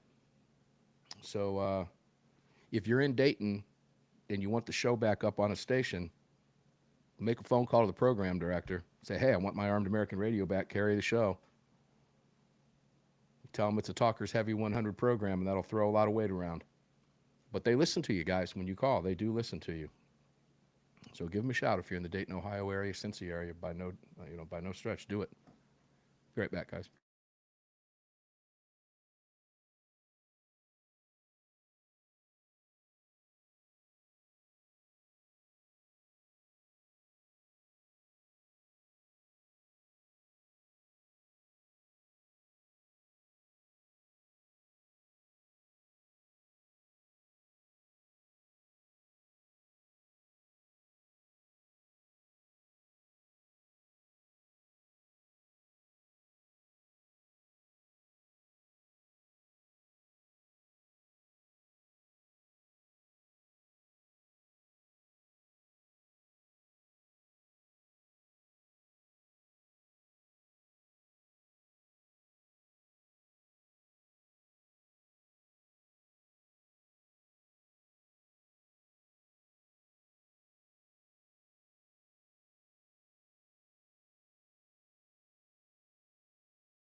Moving right along. It's almost popcorn setting time. You're going to have some of that across your lips before you know it. If you know, you know. If you don't, look that one up.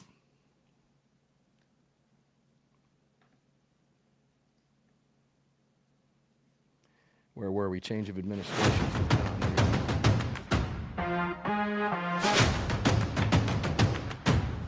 The The following segment of Armed American Radio is proudly being brought to you by the National Rifle Association. Help us defend freedom by visiting nra.org/AAR and join today. Welcome back to the show. Yeah, guys, welcome back. You heard in the first half hour of the show, Joseph Greenlee, the Director of Litigation Counsel at the National Rifle Association Institute for Legislative Action, chalking up victories, guys, and it requires us to be members. I've been a longtime member of the NRA, and like a lot of you, and it was accidental, but I allowed my membership to lapse and rejoined, and am darn glad that I did. And guys, I'll tell you, the National Rifle Association is working hand in hand now, lockstep, with other organizations like the Second Amendment Foundation and NAGR and others that are out there, FPC and others, and local groups and local plaintiffs across the country. And Joseph reminded us now 60 active cases. Second Amendment Foundation's got about 60 as well going right now. It might even be higher than that. Now, there's some overlap in there, but these are the organizations that are supporting your rights, particularly if you live behind one of the blue walls in those 12 states that we've talked about before. And it's real simple. $35 for an annual membership for the NRA. A one-year annual membership, and we're going to send you a free range bag until they're gone. And then when they're all gone, one of you who got the range bag, and many, many of you have, one of you is going to win another range bag filled with swag from all of our great partners here at Armed American Radio. And we're going to keep the free thing going as long as we can until we run out. So make sure to join the National Rifle Association. Won't you please help us here? NRA.org/AAR. Now's not the time to get complacent because Trump's in office. Now's when we got to step on the gas and put these people to bed permanently and win these cases. And groups like the NRA are the ones that make it happen, okay? Join us, NRA.org/AAR. John Lott, crimeresearch.org. Let's tell people real quick before we go back to the conversation, and you wanted to talk about the change of administrations, but where can people find you, John, because you do all this amazing work at crimeresearch.org, right? Tell us about it. Well, they go to our website at crimeresearch.org, crimeresearch.org. And, if they want, they can sign up for our email list that we send out once every 2 weeks to people so they can kind of see the research that we're doing. It doesn't do us any good if I spend 100 hours a week working on this stuff, if people don't see these numbers so that they can go and argue with other people and point to the facts on these things, everything from the impact of gun-free zones on people's safety to how civilians stop active shooting cases. We just have a report that we're going to release this week that looks at errors in the FBI active shooting reports. It's just amazing. I mean, people have some idea, I guess, about the political biases that exist in a lot of the government data, but somebody has to go and kind of compile those and put them together. And this last year in 2024, it's kind of amazing. They basically missed a huge number of cases where civilians had stopped had stopped active shooting attacks, and in fact, they didn't. The FBI claimed that there were zero. They couldn't find any of them this last year, which is pretty startling. And and the problem is that the media then goes and uses these things to go and say, well, you see, it's very rare that civilians stop these active shooting attacks.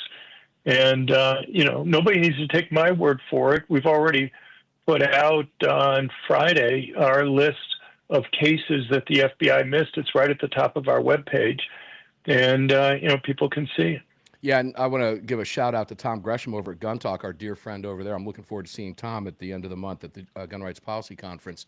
I'll tell you where to go to get to that, too, if you want to participate, ladies and gentlemen, because it's free. More about that coming up. But Tom Gresham put up, retweeted, or I guess should say tweeted, the information on the report, thanking you for putting that report out. Because, you talk about the bias, and obviously that's why, look, John, all they got to do is listen to you and I talk about some of these. You've given us countless examples of this, and the FBI can't find any. Okay, guys, we all know how that game is played. John, let's go back to the change of administrations. It's clear to me that criminals are cowards and losers They know Trump. There's a boss in town now. They've been getting away with what they've gotten away with for years that have turned our cities into dumps. Trump comes rolling into town and says, no, it all ends now. There's a new sheriff in town. I'm Wyatt Earp. It all ends now. And it appears to be working. So that tells us an awful lot. We'll talk about going to Chicago next, but I want you to finish that thought, because the change of administration clearly has something to do with this. Right. Well, the U.S. Attorney for the District of Columbia, it's unusual compared to other states, basically is responsible for prosecuting crimes by adults. And the person that Biden put in there, not too surprising, was kind of a Soros-type individual who didn't believe that you should punish criminals. So in 2022, about 67% of arrests did not result in prosecution. Well, even in that 2023, what like was 50. Did you say 67%? 67%. That's huge. Okay. Yeah. And even in 2023, 56% of arrests did not result in prosecution. You know, you have to ask yourself also what impact that has on the police.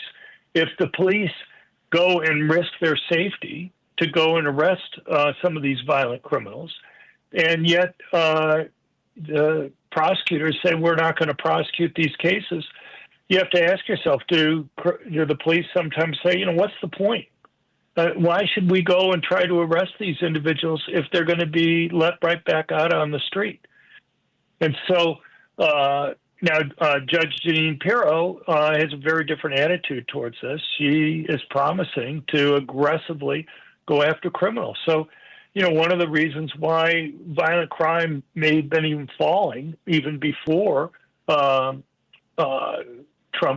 federalized the police there was basically because the U.S. attorney that he put in before Judge Jeanine and her are both being aggressive in terms of prosecutions. John, stupid question, but obviously the threat of jail, the real threat of I'm going to go to jail, is working. Yeah, well, I mean, look, when I was chief economist for the U.S. Sentencing Commission, I must have read over 1,000 trial transcripts.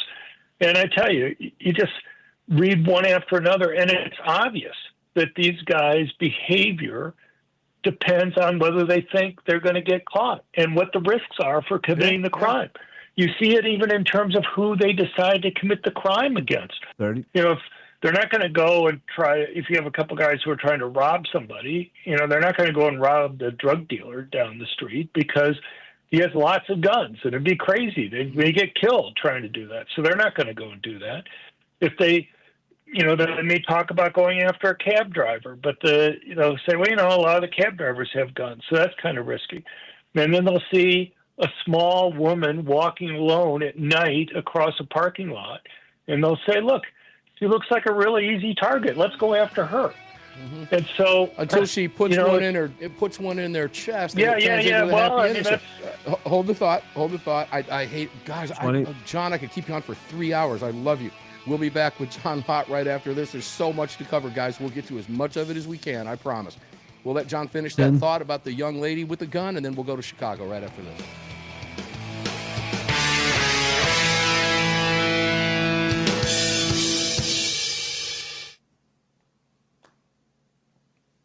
Oh, and he was just starting to get animated on that, too. We were talking about a happy ending story, ladies and gentlemen. If you're new to the show, happy ending stories are when you or me use a gun to defend ourselves.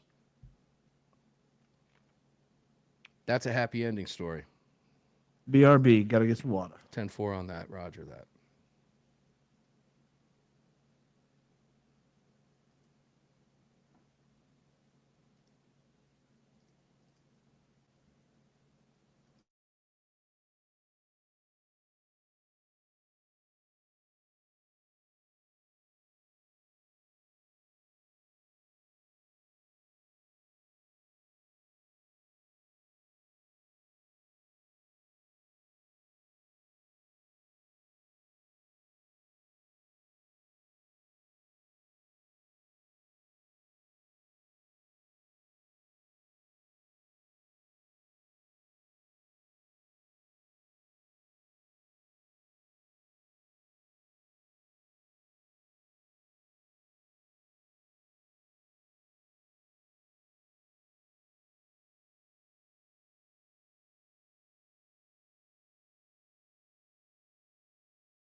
Guys, I hate when the brakes come up like that, and I have to. Those are hard brakes. We don't have what's called floating brakes here, so those brakes are hard. When they come, they come. It's that simple. And I hated to have to cut John off on there. He was just getting animated and ready to rock and roll about that happy ending story we were talking about. So we'll give him a chance to do that. Because we've covered this. I mean, how many happy ending stories, Greg, have we covered on this program over the years? I mean, thousands and thousands of them. And we'll turn John loose on that. And then I want to flip the script over to Chicago, guys. I'm going to give you some up-to-the-minute numbers that we have in real time from Chirac, and let John tell us about what he thinks might very well happen in Chicago, because Trump is already rumbling that he's moving into town. Got the Democrats on their heels, man. I love it. It's fun to watch. Coming back with John right now, guys.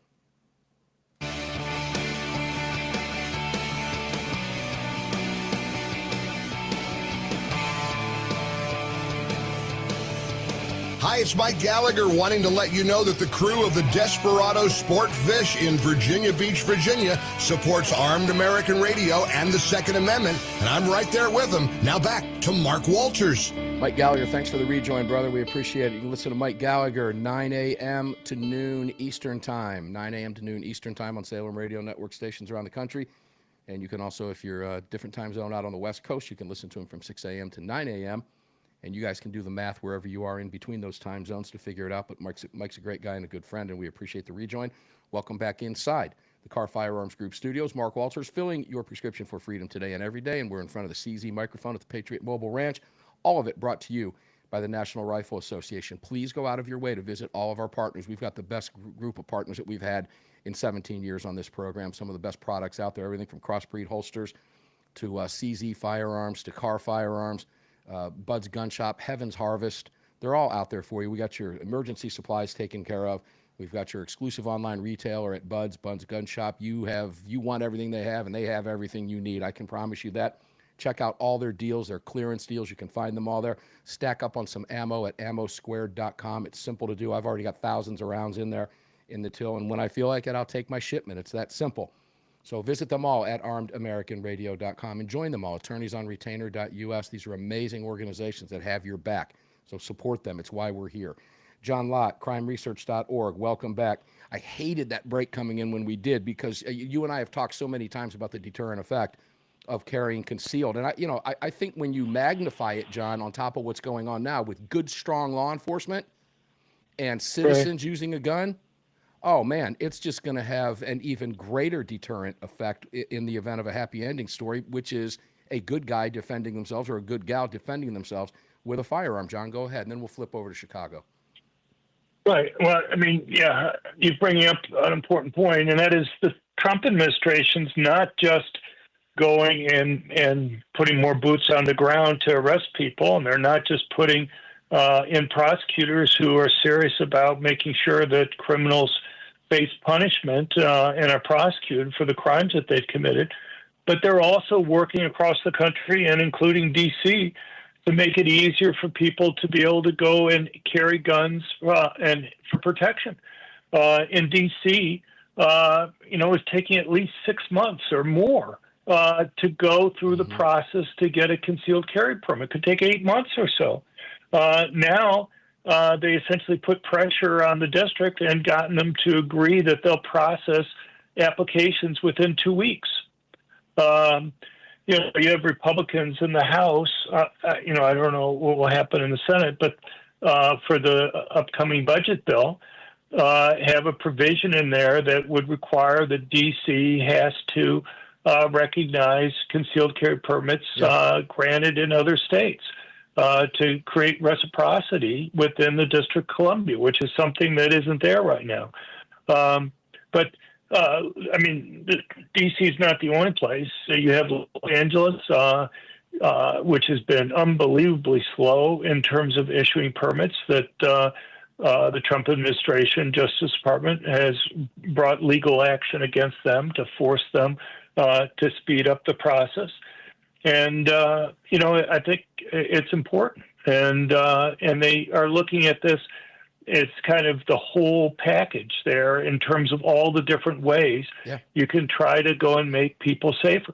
There's one thing I want to kind of point out, and that is I've really, with the DC stuff, it's really amazing to me how many people, whether it's Maryland Governor Wes Moore, who's black himself, or others, Brandon Johnson, or even politicians in the DC area, have accused Trump of racism for trying, being concerned about the crime rates that are in DC. If you just take the crime for murder, let's say, DC, if you look at the 25 most populous cities, and DC's in that, DC's murder rate is about 28% higher than the worst city that's there. Their murder rate is about 180% higher than the average murder rate in the top 25 most cities. You see something similar when you're looking at across states. I mean, you have all these Democrats that want to make D.C. a state. D.C.'s murder rate is 130 in 2024 is 136% worse than the worst state. It's like 433% worse than the average state. So if these guys want to make D.C. a state, maybe we should compare it to other states and not just cities. And you talk about something like robbery rates. DC's robbery rate is incredible. It's over 1,000% higher than for the average state that's there. If you compare it to the worst state, which is Maryland, you have Wes Moore going and talking about the fact that this isn't necessary to go and be tough on crime there. Well, maybe he needs to look at his own backyard first, because Maryland has the highest robbery rate of any state, and DC's is 291% higher than Maryland's. So, when we talk, and the thing is, who do you think is being killed? We don't have the most recent data for that, but if you look at the data for 2019 to 2021, 96% of the people who were murdered were blacks. 96%. So how is it racist in a bad way for Trump to want to try to get the murders in D.C. under control there? It's not. We all know what's happening. If somebody really cares about blacks or the poor, which is what Democrats keep claiming that they care about, they should be thankful that he's doing this. Yeah, they're blowing in the wind right now. They don't know what to do. Trump has got them so far back on their heels, he's forcing the Democrat Party from the highest echelons down to defend criminals and current crime wave in the cities. And, I think the battleship has turned, John. Americans are fed up with this. They see what can be done, and they applaud him for that. Those numbers that you just gave out of D.C. are astonishing, 28% higher than the worst, 180% higher than the average. And you got guys like Chris Murphy out there running his mouth on Twitter all day long, X, formerly known as Twitter, about how, nice try, Trump. It's the red states that have the highest have the highest rates of crime. What he's failing to tell you is they're all in Democrat-run cities, and I need look no further than the city of Atlanta, not far from where I sit. Remove Atlanta's crime stats out of that Democrat-run blue hole, and guess what? There's virtually no crime in the state of Georgia, save for the other Democrat-run areas. Over half the murders, seeing it. Over half the murders in the United States take place in 2% of the counties in the United States. And even within those counties, about 2/3 of their murders take place within 10-block areas. So murders in the United States and other crimes are very heavily concentrated in those areas in the United States. And we put out stuff just showing that, whether you're talking about Republican states or Democratic states, it's the most Democratic areas, most Democratic counties within those states that are driving the high crime rates. Yeah, and that's called a lie of omission, ladies and gentlemen. They do that intentionally. Chris Murphy is a liar and a scumbag. He won't tell you that, but you're smart enough to know that. Americans are smart enough to know that. They think you're stupid, and you're not. Now, I know Greg is going to tell me we're going to take a break, so let me read some numbers here, John. We're going to flip 30. over to Chicago with the 30 seconds we have right now, and then we'll turn it over to you. Because methinks Trump is going to go to Chicago and do the same thing. And they're already screaming to, holy whatever. But shot and killed August to date, 24. Shot and wounded, 156. Total shot, 180. That's August to date. Year to date in Chicago, 229 shot and killed, 1,056 shot and wounded, 1,285 total people shot, ladies and gentlemen. This week alone, because they don't just kill each other on the weekends in these Democrat-run cities. It's an ongoing process. We just got the weekend numbers. From 8 a.m. today, the tally, 19 wounded, 0 killed. But that number will increase as somebody wounded dies. It happens 15. every single weekend we cover these numbers. We'll take John to Chicago when we come back. He knows the city well. 10. One more segment. We'll be right back.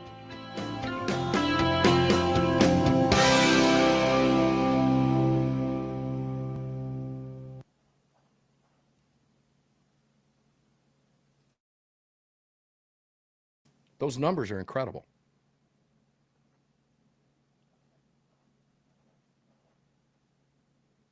Guys, John Lott's an American treasure. The amount of information that he has, it's why the liberal networks won't put him on TV anymore.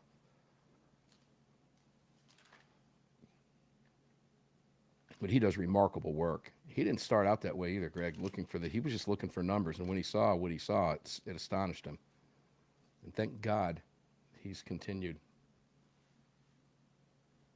Truth hurts some folks, doesn't it, ladies and gentlemen? Yeah. If you're running a big blue city right now, you're scared shitless of Trump. And I'm loving every second of it. You probably are too.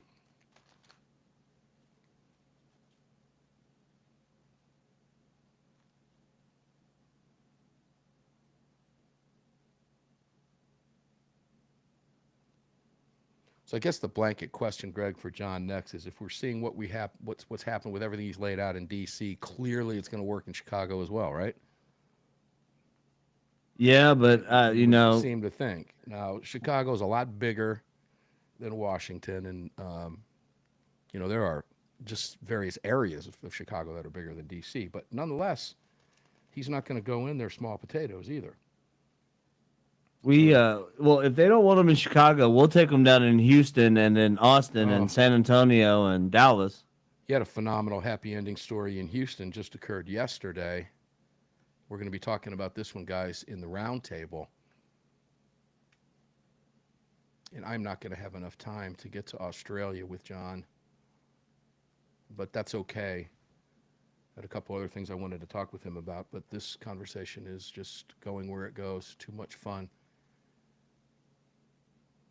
Yeah, and in Houston, I believe it was yesterday, Greg, you had 2 individuals pop up on a house claiming to be cops with a warrant, and it didn't turn out well for them.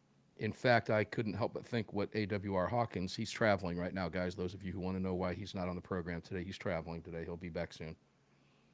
But he always says, if you're going to be dumb, don't be dumb in Texas, right? Or actually, he said, if you're going to be dumb, don't be dumb in Texas.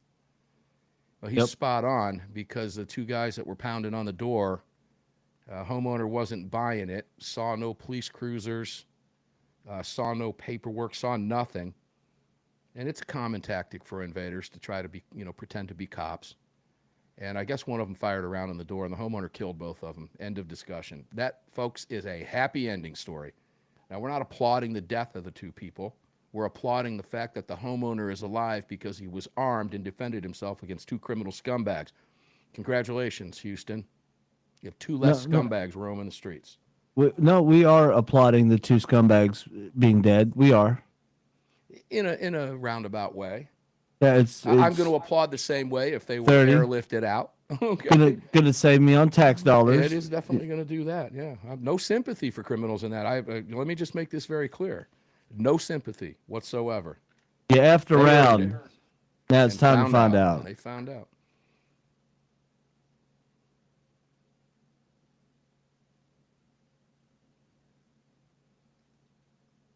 I'll come back with John right now, and wow, guys, second hour is almost over already. Good heavens. Yep, last segment. Whew, buckle in, folks. The round table's going to be good. It always is.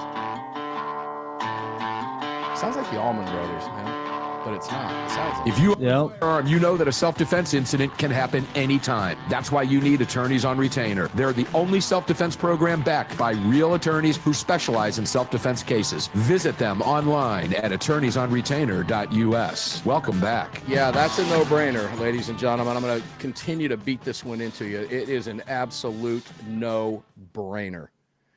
If you carry a gun, have an attorney in your hip pocket for $35 a month, and I'll just end this with this real fast. $35 times 12 is less than the hourly rate you will pay a good attorney. 1 hour to defend you. And I can promise you, if you're being investigated or if you've been charged, you're going to need a lot more than 1 hour. And if you can't afford that rate, guess what? You're going to be stuck with a free one. And that's not what you want when your life is on the line, okay? Attorneysonretainer.us. Just do it. Just do it. Get off the fence and do it. Don't be that person that finds themselves in a situation and went, oh, man, I heard Mark talking about that, and now it's too late. It doesn't have to be too late. It's right here, okay? Take advantage of this stuff. Great partners. Great products, a team of lawyers that will defend you. Attorneysonretainer.us/AAR. That gets you $50 off the $100 fee and $35 a month. And if you've got a family like I do, it gets you $50 off and your fee drops to $25 per person. All right? Take advantage of this. If you carry a gun, you already know it can happen. You do not want to be caught out there and stuck and have just gobs and gobs and gobs of bills that could ruin you financially. Please, attorneysonretainer.us. You can find them at armedamericanradio.com and all of our great partners. You can find them all at armedamericanradio.com. John, Chicago, the numbers in Chicago are atrocious. I read them out before the break. I'll turn it over to you. And here's where I want to go with this. You know the city of Chicago very well. You've lived there and worked there. In fact, you were there at the University of Chicago when Obama was there. You go back there with him as well. But you know the city well. Seeing what you see in D.C. right now and being the stats guy that you are, isn't it a safe bet to say that we would likely see something like this happen in Chicago as well? Granted, bigger city, a lot more people, but doesn't it seem to say to us that we can do it there too? And isn't that why the Dems are running scared? Anybody who's read my book, More Guns, Less Crime, knows that I think this is something that applies every place. In that book, I found that the biggest things that determine the variation in crime rates are higher arrests, higher conviction rates, longer prison sentences, the death penalty. Altogether, those things explain over half of the variation that you see in crime. The biggest single factor is just the arrest rate that's there.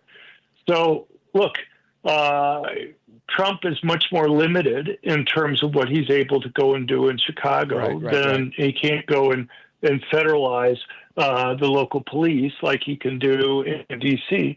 And, of course, I just mentioned even in D.C., Chuck Schumer, the minority leader for the Democrats, has already promised that the Democrats will filibuster Trump's attempt to extend it past the 30 days that he's allowed to do it.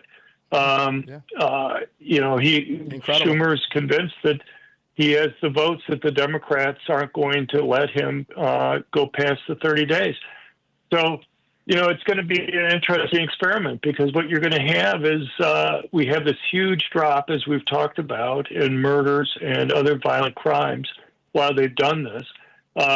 If they allow it to revert back, I mean, Trump can still keep the National Guard and stuff there in D.C., but he can't control the police anymore if the Democrats filibuster the attempt to do that and are successful in stopping it. It's incredible. It's amazing that you can't even get 7 Democrats in the Senate to go and support the fact that higher arrest rates, higher conviction rates, longer prison sentences all matter for keeping people safer. And Democrats claim that they care about the poor, that they care about the minorities, and who's, as we talked about earlier, who are the victims of this crime? 90 in the 2019 to 2021 period, 96% of those that were murdered were blacks.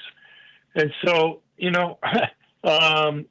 it doesn't make sense. The John, proof's in the pudding whether or not they really care about these individuals or not. They clearly do not. And I think we've proven over the years on this program, ladies and gentlemen, look, this is agenda-driven politics over the safety and security of their own constituents in their own cities, in their own Democrat-run cities. John, the Democrats have controlled Chicago for a century.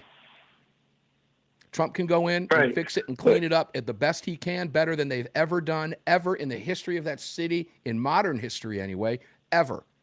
And they won't support it. So he's got them back on their heels. This is not going to age well for the Democrats at all. Americans are much smarter than Chuck Schumer.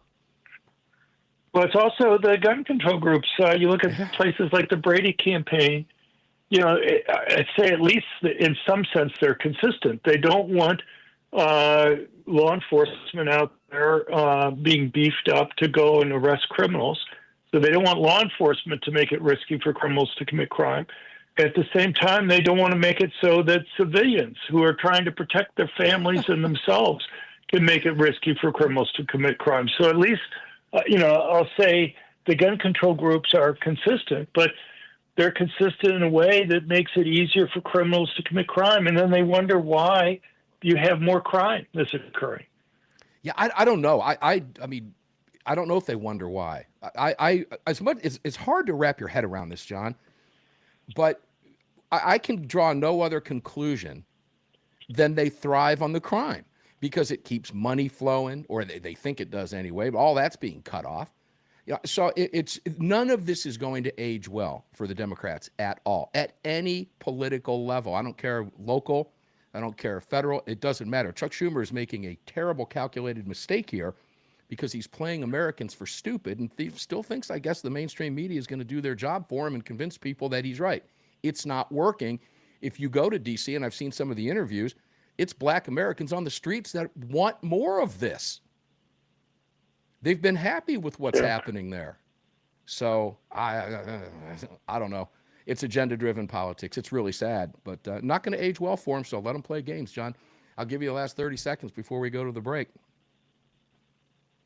Yeah, I mean, I don't know how many times we can say it, but it's just, look, D.C. has had high crime rates. Even if you believe the numbers and don't worry about the comments that the police unions have had for years about them doctoring the data to make it look like it's not as bad, and apparently this extent of the doctoring has kind of increased over time. Mm-hmm. It's still incredibly high compared to other cities. It's incredibly high compared to states. It's fixing itself. Well, it's not fixing itself. Donald Trump is fixing the problem. But you're right. This is going to be fascinating to watch this play out, particularly if Schumer is successful in stopping Trump after 30 days. Hopefully we can get people who. It only matters if you call up your own state senators. Right. It doesn't help to call up senators from other states.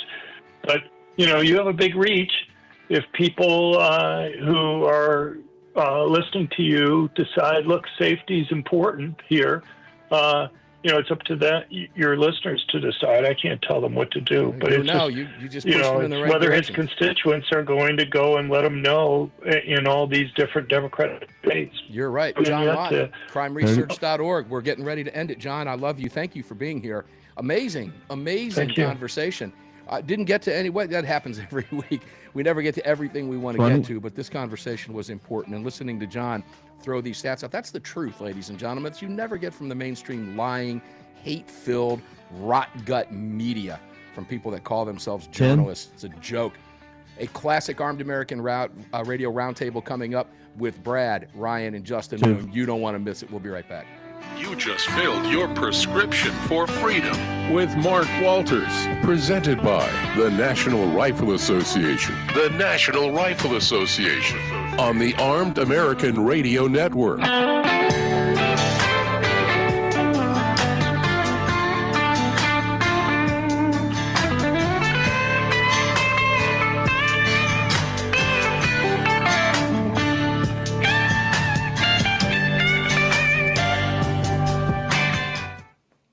All right, guys, we're going to take a quick break and be back with you for a roundtable. Those of you who are new to the program, you don't want to miss the roundtable. It's a lot of fun.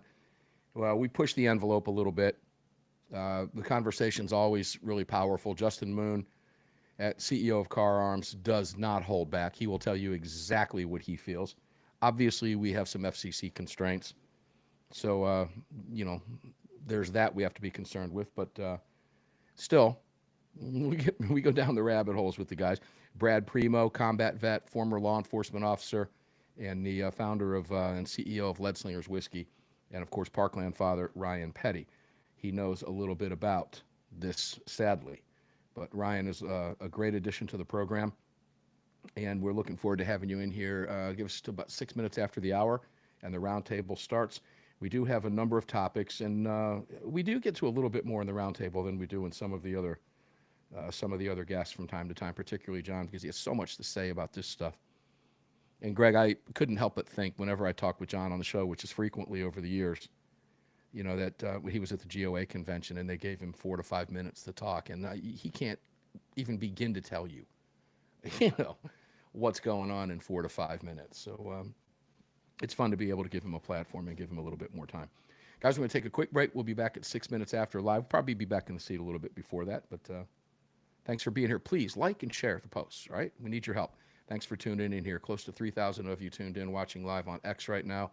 And I don't know about the other platforms, but like the post, share the post, comment, all right? Start a comment string going and help us ratio, right? We'll be right back, guys, right after this. Don't worry. About 6 minutes after, we'll be live.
All right, guys.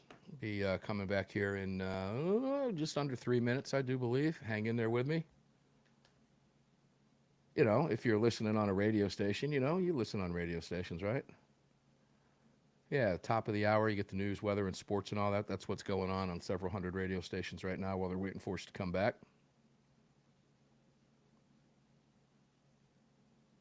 And guys, if you don't already subscribe to the Armed American Radio podcast, if you enjoy the show, I hope you do. Many of you do, and many of you do. We're just shy of about 23 million downloads now. So if you don't subscribe to the podcast, please do on your favorite podcast platform, Armed American Radio, whatever platform you choose to use. Please tune in. We put 6 podcasts up for you a week, and the videos are up every single day. We're live for you on X, Facebook, Rumble, YouTube. Last week we were doing some behind-the-scenes work with some software upgrades. Nothing visible to you guys, but here in the systems we had to do it. But we're good. Made sure we got it all done before today's broadcast. And we would appreciate it if you would share that and help us grow our social media. We were blacklisted here on Armed American Radio for years because they don't like what we talk about. Too bad for them. They're never going to stop us. But we could really use your help. So follow us on Twitter. Follow us. Become one of the 90,000 folks over at Facebook at Armed American Radio. Help us grow our YouTube and Rumble. Just search for us and subscribe over there. It'd be cool if you would do that. We'd appreciate it. And we're coming back right now with the Roundtable crew. Greg, I guess you got everybody, right? Yep. All right, we're good to go.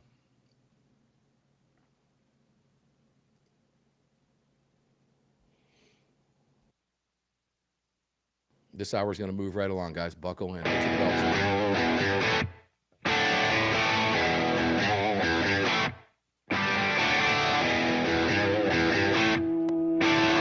This is Armed American Radio. If they want to take my guns, they're going to have to bring a station wagon and a whole lot of friends because I'm not giving them anything. From the Car Firearms Group studio at the Patriot Mobile Communication Center. Proudly presented to you by the National Rifle Association. National Rifle Association. Here is your host of Armed American Radio, the loudest conservative voice in America fighting for your rights, Mark Walters. All right, guys, here we go. Welcome in. Roundtable begins right now. Mark Walters filling your prescription for freedom today here in the Car Firearms Group studios. The on-air lights are out, blazing red, flashing out there on air for anybody that drives by. We love that.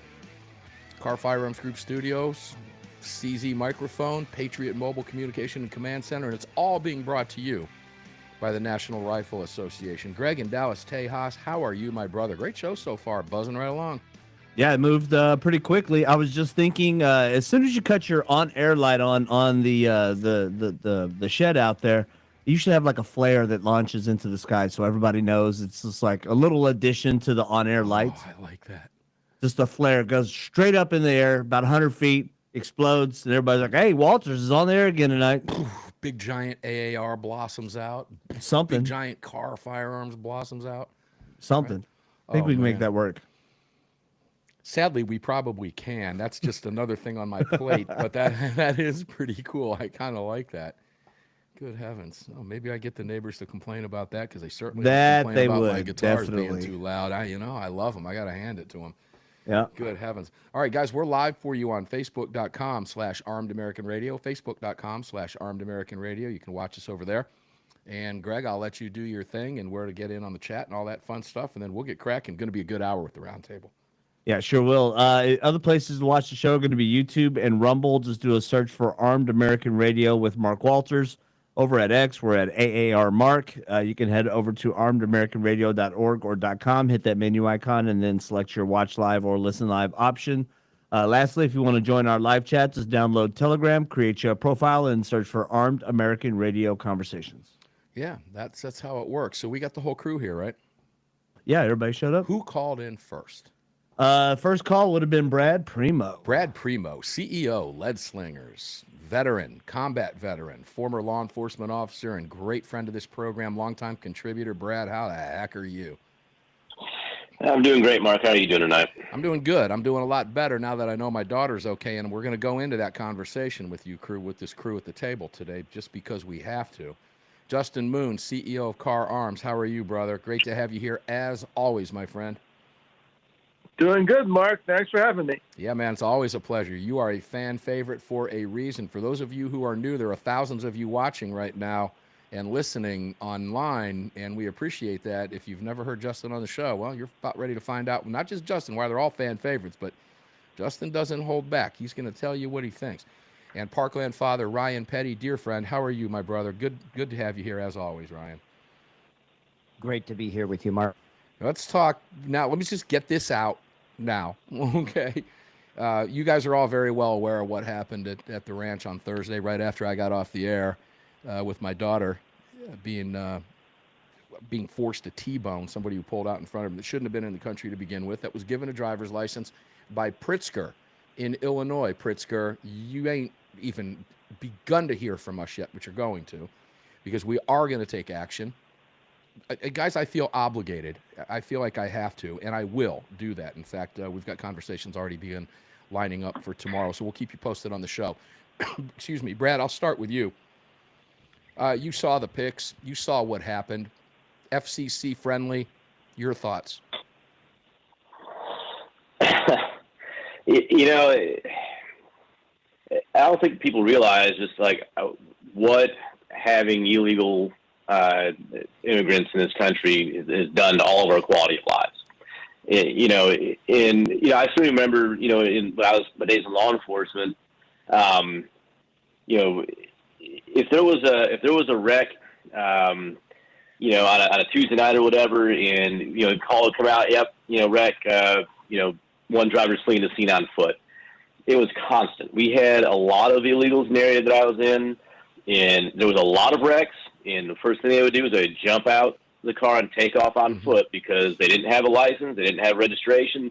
The car probably wasn't registered to them. It was probably registered to the previous owner. They paid cash for it, like all this stuff, and what ends up happening is your insurance rates go up. They depress your wages. When you have people working at the bottom of the wage scale, it holds everybody's wages down, and especially people who are lower income Americans that are struggling right now. Well, guess what? Your wages are being hurt by the fact that we have illegals here that are working for less money than what you work for. All these things that get taken from us, and we don't have to live this way. And it's a choice, and it's a choice that's been made by Democrats for years to flood our streets and to flood our communities with people who don't belong here. Yeah, you're spot on. And Justin,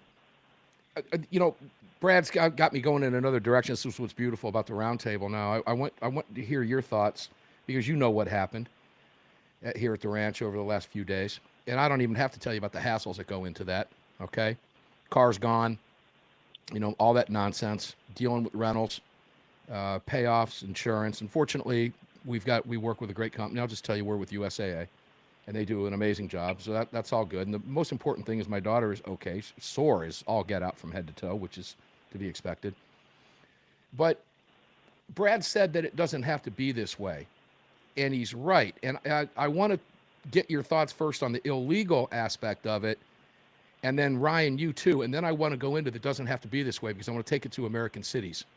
So Justin, take it away.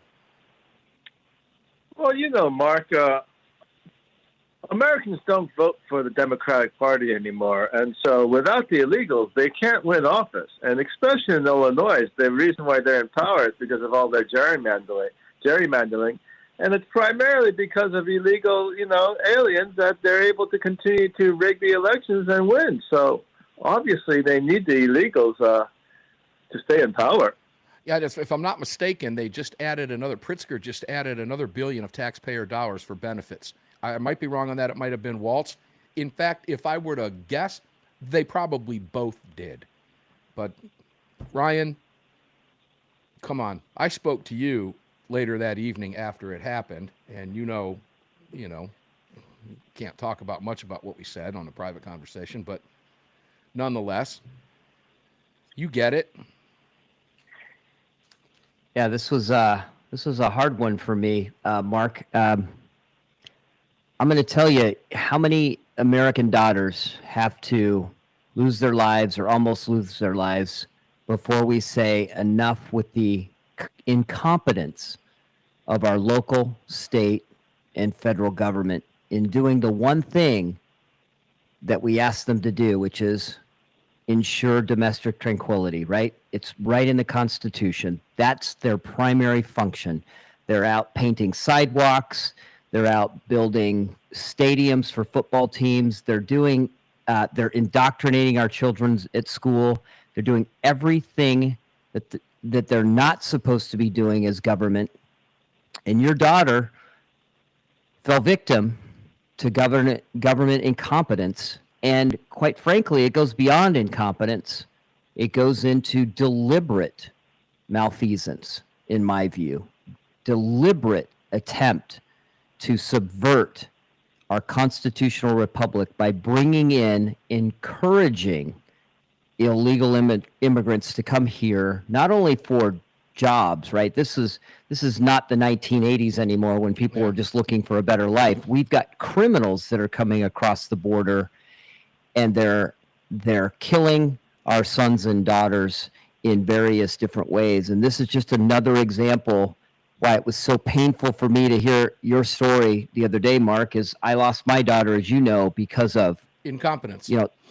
Government incompetence and malfeasance, and a deliberate implementation of leftist policies that left my daughter's school unsafe, and our streets in America, in Atlanta, Georgia, and all across the country are unsafe for the same reasons, leftist policies that are encouraging lawlessness in the United States of America.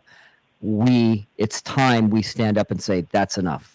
Yeah, decades and decades of it. Decades of it. Yeah, I know Greg is going to tell me we're going to take a break in a second. Brad, we are 30. Yeah, 30 seconds. So, Brad, when we come back, I want to go to you because you said it doesn't have to be this way. So we're going to tie all that together. And guys, what I'm talking about is if you've ever been in a large city, maybe you live in a large city. If you live in a Democrat-run area, over the years of your life of traveling to or working in a large urban environment, there are just certain things about that city that you have come to accept. That's the bad area of town. That's where all the graffiti is. Don't go there. You're not welcome. It doesn't have to be that way. And Trump is proving that in D.C. right now as we sit here and bring you Armed American Radio's Monstercast live to hundreds of radio stations around the nation. And could I be right with my gut feeling that we might start fixing this?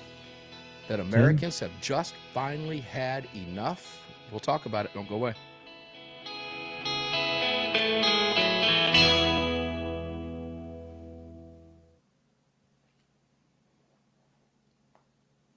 Incompetence.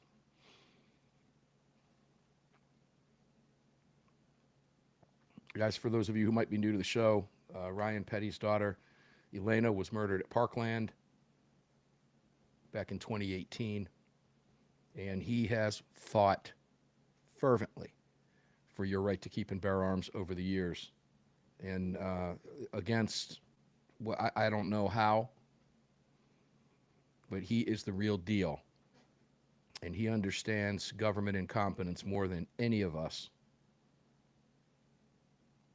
at least that haven't been in his shoes. So listen to what he says. He's incredibly involved in the state. He's incredibly involved in politics, and he gets it. Be right with you guys.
Back at you guys. Welcome back in. That network break is over.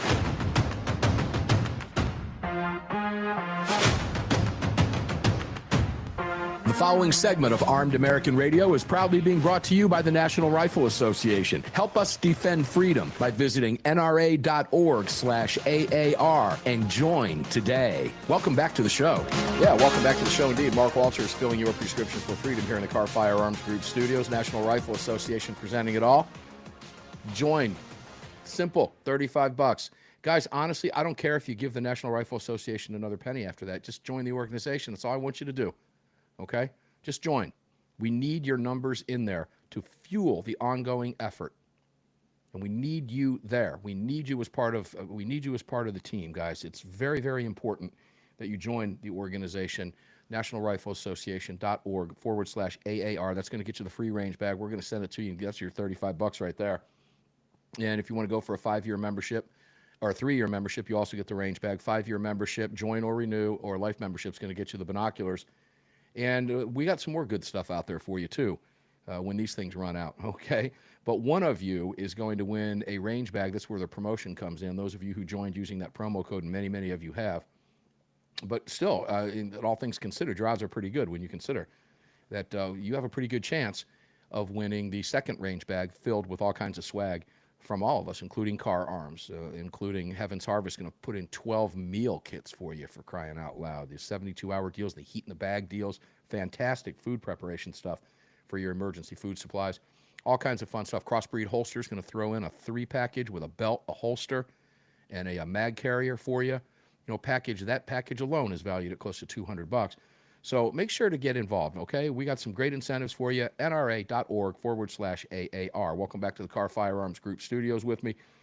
Filling your prescription for freedom here on the CZ mic, or excuse me, Patriot Mobile mic here in, I'll get it out. The Patriot Mobile Command Center on the CZ mic. There you go. Try to mix it up and get all confused.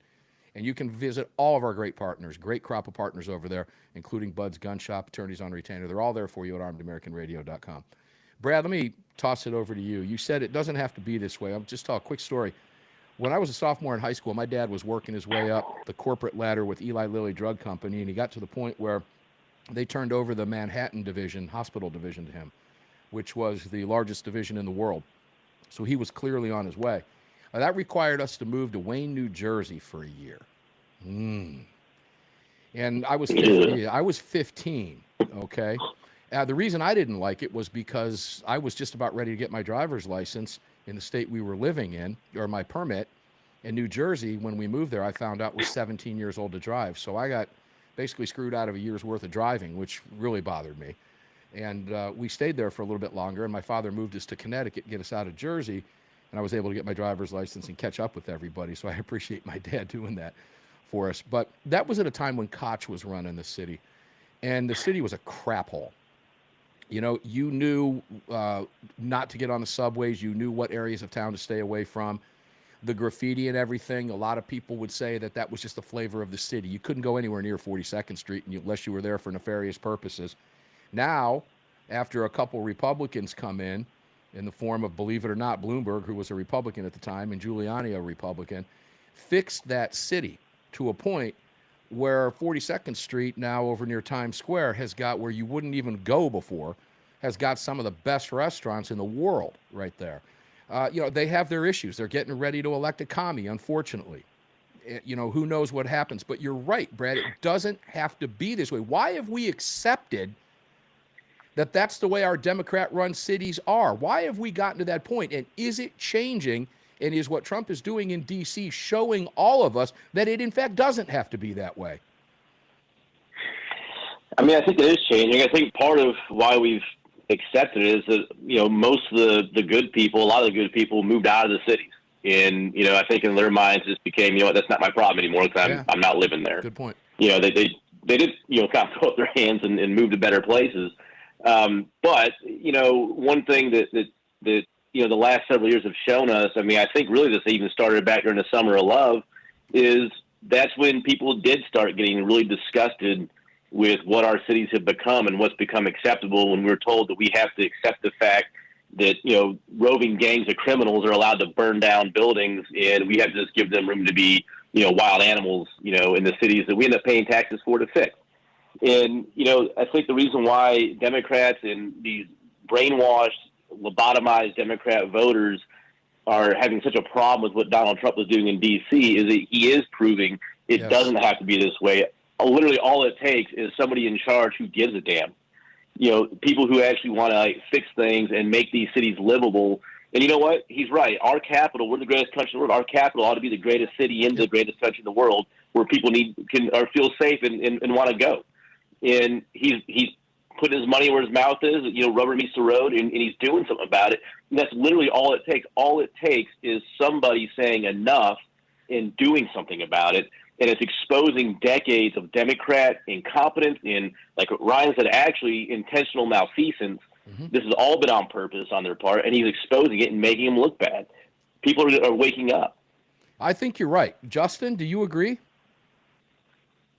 Well, I think the reason why Trump is in power today is because we had the January 6th moment where Americans said no more, and they stood up against election fraud, because Trump won the 2020 elections, and that's what January 6th was about. It was about protesting the theft of our franchise right to elect our president. And this is the problem with all the Democratic cities. People don't vote those Democrats into power with the policies they have. They rig the elections. Every election in Democratic city is won by fraud, not by the will of the people. So I think each city in America, which is run by Democrats, needs to have their own January 6th Tea Party moment and overthrow their corrupt, illegitimate governments. I think that day's right around the corner. I believe that day is right around the corner. And I think, Ryan, hearing what Justin just said, tied into what Brad just said, I think when you compare when Americans see, forget what we see on the fake news, ladies and gentlemen, the MSDNCs and the CNN LOLs and the ABCs and NBCs, so we can all CBS. Forget all that nonsense. They've been lying to you for decades. Why you believe anything that comes from them is beyond me. But Ryan, having said all that, people are seeing what's happening on the streets and are saying, hey, look, this works. We want more of it, including the people who live there that are no longer suffering as a result of Donald Trump's efforts on the streets. And that all ties in to crime control. And as John Lott was mentioning, Ryan, our ability to carry a firearm to defend ourselves, which is being loosened in the city. They still have to jump through too many hoops. But nonetheless, we're going in the right directions. I feel pretty good about it. Not going to happen overnight, but I'm optimistic. You? Mark, I'm an optimist. I think heart, and so I look at the glass half full at this point. I'm hopeful that people are waking up and recognizing. I still think there are concentrations, particularly in blue states and blue cities. Or let me just say this. Let me rephrase that. I don't think there are very few examples of blue states, but blue cities that dominate other states that are probably purple or maybe even red.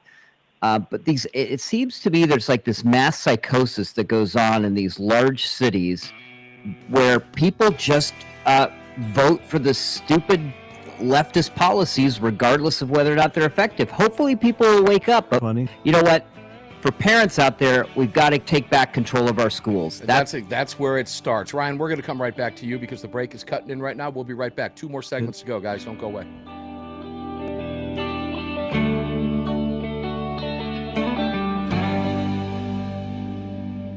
Boy, that break came up quick.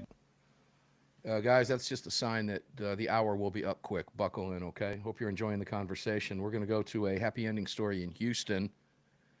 Coming up and get the take from the guys at the table. But the D.C. story is fascinating, and I think Greg John was spot on when he said, if Schumer is, and it appears, and John's right, that you can't get 7 Democrats. We'll go here with the guys when we get back. In fact, that's an interesting part of the conversation. That you can't get 7 Democrats in the Senate to agree that cutting crime out and arresting criminals is a good thing. It really shows you a lot about where the party has been and where they want to go and why they will be unsuccessful for many years to come.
think I have these binoculars, guys. Let me see if I can find them real quick.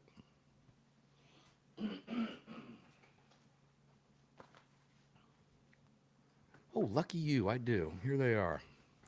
This is the case. If you sign up with the National Rifle Association for a 5-year membership or life, we're going to give you these binoculars here in the case. And guys, these things are really nice quality. These are 10 by 42s. The real deal. Solid as a rock. Get the lens covers in the case with them as well. This is the binoculars you're going to get if you sign up for 5 years or if you sign up for a life membership. In addition to that range bag, well, the range bag is for 1 to 3 year. But super high quality stuff, so take advantage of that, okay? If you're like me, you're a big fan of free stuff. I love free stuff. And we do have enough for now, far fewer than when we started. But we're going to keep giving you stuff to join the National Rifle Association until you do. So make it happen, please. NRA.org/AAR. And if you want the best holsters in the world, make sure to check out crossbreedholsters.com, crossbreedholsters.com. Hey, Greg, you with me? Yep. I was carrying a large 10 millimeter full size in a super tuck yesterday. And man, I tell you what, that gun just disappears in that crossbreed inside the waistband super tuck, guys. 30.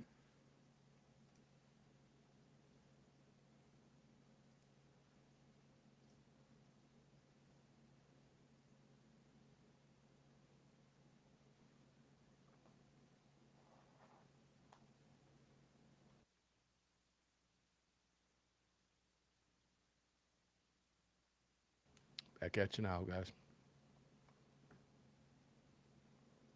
Don't put the AC on, Greg. Thanks for the reminder. Not your fault.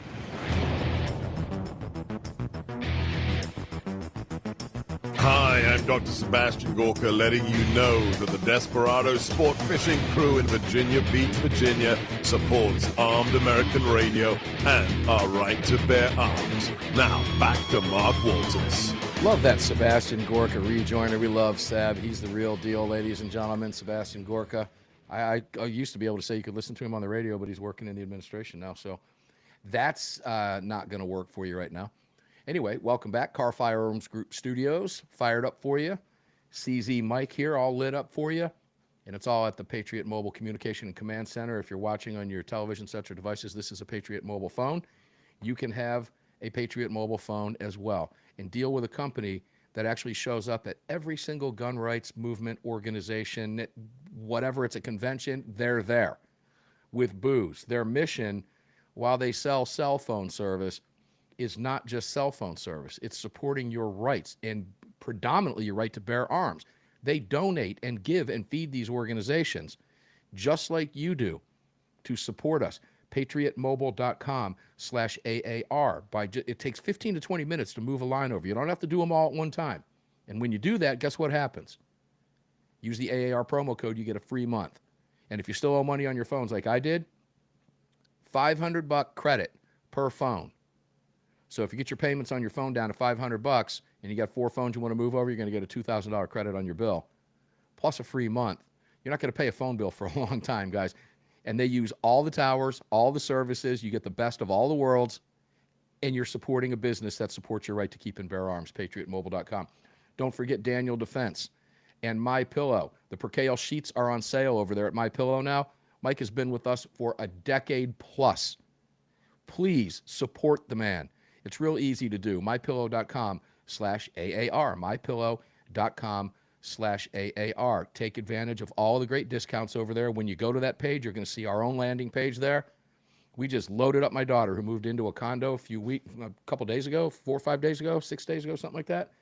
And she's got everything from there. Pillow tops, sheets, towels, everything. MyPillow.com/AAR. And don't forget, Heaven's Harvest, Emerson Knives, BudsGunShop.com, Ammo Squared, Barrel Buddy. Clean your guns the right way, pitch the patch. They're all there for you. X Insurance will protect all of your guns that your homeowners doesn't cover or anything else you want them to protect. XInsurance.com. Welcome back, guys. Ryan Petty, let's go back to you. I had to cut you off there on that break but I want you to be able to finish what you were talking about, because you guys are bringing up such great points about where we're at and why we don't have to be there. Ryan, I'll let you take it away. Mike's yours again, brother. Yeah, I mean, look, at some point, we've got to understand and remember our history. One of the things that's been taken away from a number of generations, and I don't know when it stopped happening, but at some point we stopped talking about the history of the United States of America. What makes us great? What makes us different than other nations around the world, quite frankly?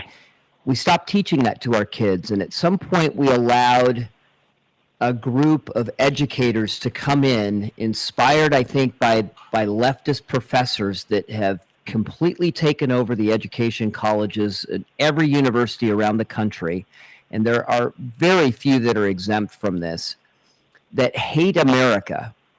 And they taught the educators that are teaching our kids, many of them in our schools right now, to hate America, to stop teaching about civics, and to talk about the things that we heard Barack Obama talking about when he was president, how the things he sat in church and listened to about America, about how it was conceived in sin, and how it was, it's never lived up to its ideals, and it won't live up to its ideals, and we need to fundamentally transform America if it's ever going to achieve the vision that the left has for it, right?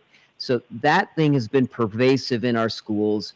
Our kids don't respect the flag, don't understand the sacrifice that our veterans have made and those that have died in combat to protect our freedoms. They don't understand the basic, the Constitution. They don't understand the Bill of Rights, and they don't understand that we are a constitutional republic, not a democracy. So I'm so tired of hearing the left talk about we've got to save our democracy or whatever they say.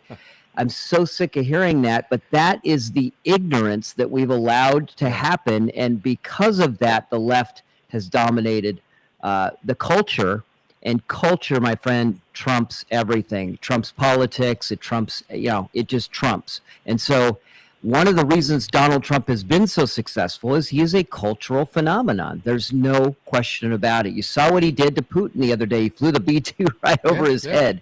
The guy knows how to reach people, and he knows how to put on a show, and that is important to winning back the culture. And until we win the culture back, things like what happened to your daughter, my daughter, and thousands of Americans around the country are going to continue to happen. You're right, and it is a cultural issue, Brad. I'm going to jump over to you. And in the essence of time, there was a couple things I wanted to go back to, but we're just not going to have the time to do it. So one of the parts of our culture that we love, of course, is our gun culture. We celebrate that. It's Armed American Radio. And, well, let me just put it this way. Texas homeowner. Again, I love going to Texas on this stuff. Brad, I don't know if you saw this story, but 2 men claiming to be cops tried to break into a Houston home. And this just occurred, I believe, yesterday, late Friday, posing as officers serving a warrant. In fact, when they didn't get what they wanted, they opened fire on the house at the front door in particular.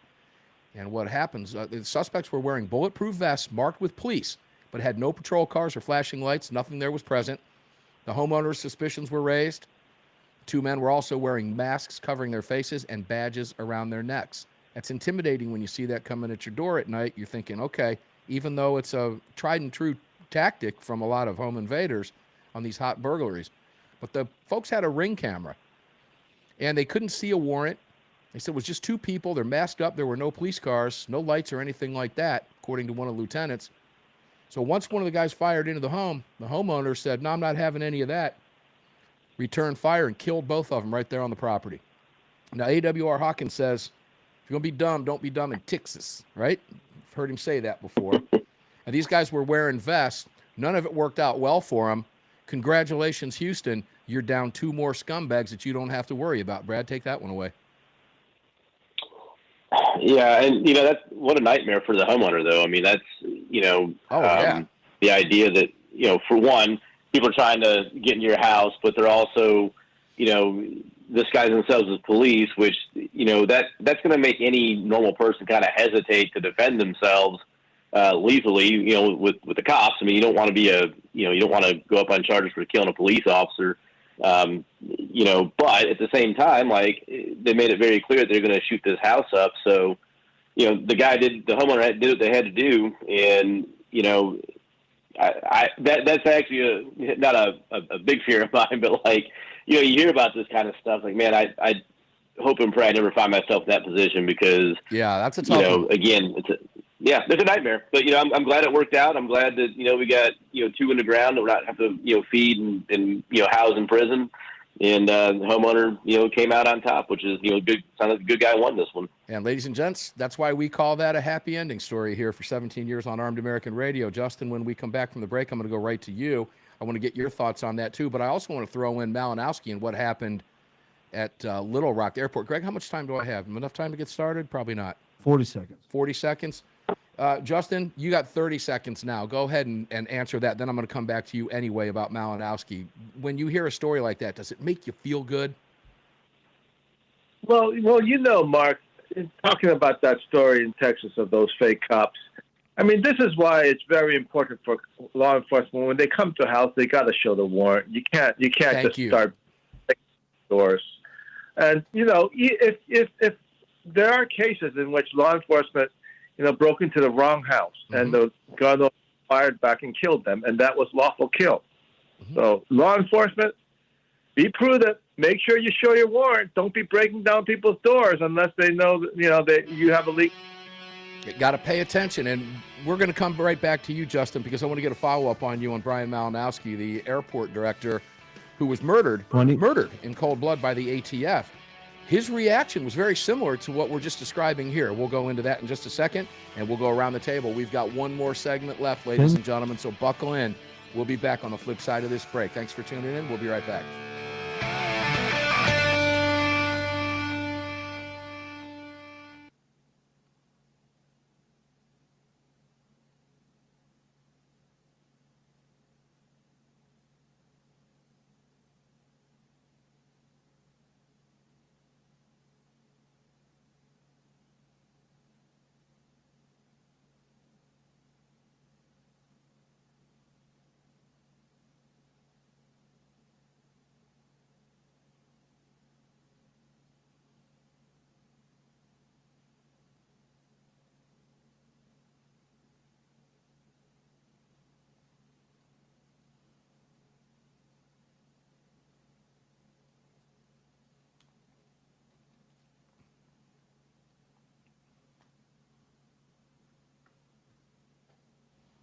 All right, guys, be right with you. Hang tight.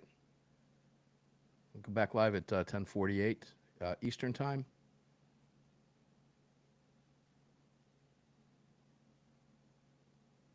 Let me put it this way. We'll be back at 48 minutes after the hour. Be right with you.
Guys, we're back at you. Welcome back. Final segment of the 3 hours already. Can you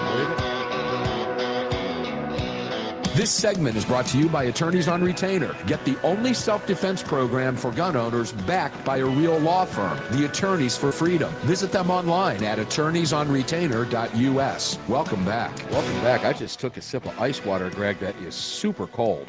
Uh-huh. You know, I have this Great Star. My wife works for a company called Great Star. I got this 12-ounce mug filled with ice, and I stuck it in the fridge.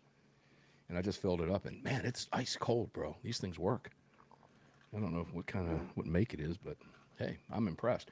Welcome back, guys. Car Firearms Group Studios Roundtable on a roll. Car Firearms Group Studios, CZ Microphone, Patriot Mobile Ranch lit up. It's all brought to you by the National Rifle Association. Guys, I have to say this. We could not do this without our partners, okay? Please support them all. It's why Armed American Radio is a heavy hitter 100 top most important hosts and shows in the nation, shaping public opinion. 17 years we've been fighting for your right to keep and bear arms. We will never stop, ever. But it requires great relationships with our partners to make it all happen, okay? And that requires our support, your support, my support. I use every single one of our partners on here because they are the best. They don't come on the program. It's all I've got with you is my honesty and my integrity. We don't put anything on this program if I won't wear it, sleep with it, sleep on it, eat it, shoot it, whatever. Join it. It doesn't come on the program, okay? Because I'm no different than you are. We have the best of the best here for a reason. Let's go back to Justin Moon, CEO of Car Arms, incidentally. Justin, Brian Malinowski, the executive director of the airport in Little Rock, Arkansas, had what frighteningly, because this came to my mind when I read this story out of Houston yesterday, was that's what happened to Brian Malinowski when ATF showed up at 5:20. He thought his home was being broken into and fired, and then was promptly shot in the face by an ATF agent there at 5:30 in the morning. He was flat out murdered, and the ATF, the criminals they are over there, have explained nothing. But that was after they put tape on his Ring camera and all the other nonsense that they did. This is a very dangerous situation, Justin, and you were just talking about what the cops can do, right? My suggestion would be, and it's likely you're not going to have time because it's going to unfold rapidly, you can call 911 if it's playing out and ask if them, but if it's home invaders, you're not going to have time to do that. That's a very dangerous situation, Justin, very dangerous. Yeah, I mean, what happened to Malinowski was basically terrorism against the American people by a rogue government. It was murder. It was flat out murder, and nobody's been held accountable for this, Justin. Go ahead. You're absolutely right. It's political terrorism. They're using the law enforcement arm of the agency to terrorize otherwise law-abiding citizens. I mean, what did Malinowski do? All he did was sell a few of his private guns. So what? Who cares? Why should the ATF be raiding that poor fellow? Well, in addition to that, they could have easily gone to where he worked. I mean, this was a guy that was, it doesn't matter how much money he was making, but he had a high-level position. He was well-known in the community. They could have easily picked him up on his way to work. They knew where he worked. They could have easily stopped him on the way. They could have hit him in the driveway when he popped outside and said, hey. But they don't. They choose to do what they did, and he's dead. And by the way, Greg, we forgot to mention, and Ryan, I'll take this to you, but Ruby Ridge, the 35th anniversary, I believe, was it 35 years of Ruby Ridge was just last week. Ryan, how time flies, right? ATF rearing their ugly heads again. Brad and Ryan. Ryan will go to you first, but didn't mention that last week on the Daily Show and should have. Ryan, it's a mess, but it's scary stuff, brother. Absolutely. It goes to the point I made earlier, which is government is doing a whole bunch of things that are not defined in the Constitution that we don't need them to do. These are things that we can work out ourselves as individual citizens, or it can be done by state governments or local governments. So the federal government needs to back away, back off, and get back to its constitutionally limited role. And we wouldn't see things like Ruby Ridge because we wouldn't have something like the ATF. Well, we do have the ATF, unfortunately. And Brad, I wish we had more time, but at least we can start the conversation. That's what I love about the roundtable. We'd pick something else up and continue the discussion. That's why we never get to everything. But, there's been a lot of chatter about ATF forming with DEA. Bondi was pretty vocal about that in the hearings. All of a sudden, everybody like us, and when I say us, I mean gun owners, ladies and gentlemen, not here at the we're not that self-aggrandizing, right? John Lott would say he's not as grandiose as I am. We've got him on tape saying that. But it's not, when I say us, I mean all of us, activists, people that do this for a living, gun owners, all of us are in this together, Brad. And I don't know, look, if we don't support each other here, what do we got left? Right, and I'm glad you brought up Ruby Ridge because that's the first thing I thought of when you started talking about the guy in Little Rock. And I mean, let's go ahead and let's not forget, like, one of the main crimes of Ruby Ridge. Randy Weaver was acquitted in his trial. Right, the government entrapped him, and let's not forget, Lon Haruchi, sniper, shot Randy Weaver's wife in the face while she was holding her baby, and that man still walks free, never to face charges. Was she pregnant at the time? No, I don't think so. I think she was, but she was holding a baby. Right. Yeah, not even a toddler. Shot this woman in the face, right? And he's still walking free. And so, that kind of shows you what the government thinks of you. If they want you dead, if you're a problem for them, they're gonna do what they have to do, and their dudes aren't gonna really face any consequences for it. And that's really the biggest crime that's committed at Ruby Ridge was that. And so, if we don't stick together and make noise, and like January 6th and Michael Bird shooting Ashley Babbitt, we're going to have more Ruby Ridges. That's going to become the norm. Like, does anybody think that there would not be more Ruby Ridges in Waco, Texas, the Branch Davidians, if we didn't have the NRA, if we didn't have gun owners, that's right, voicing their opinions and saying, hey, wait a second, this is not right.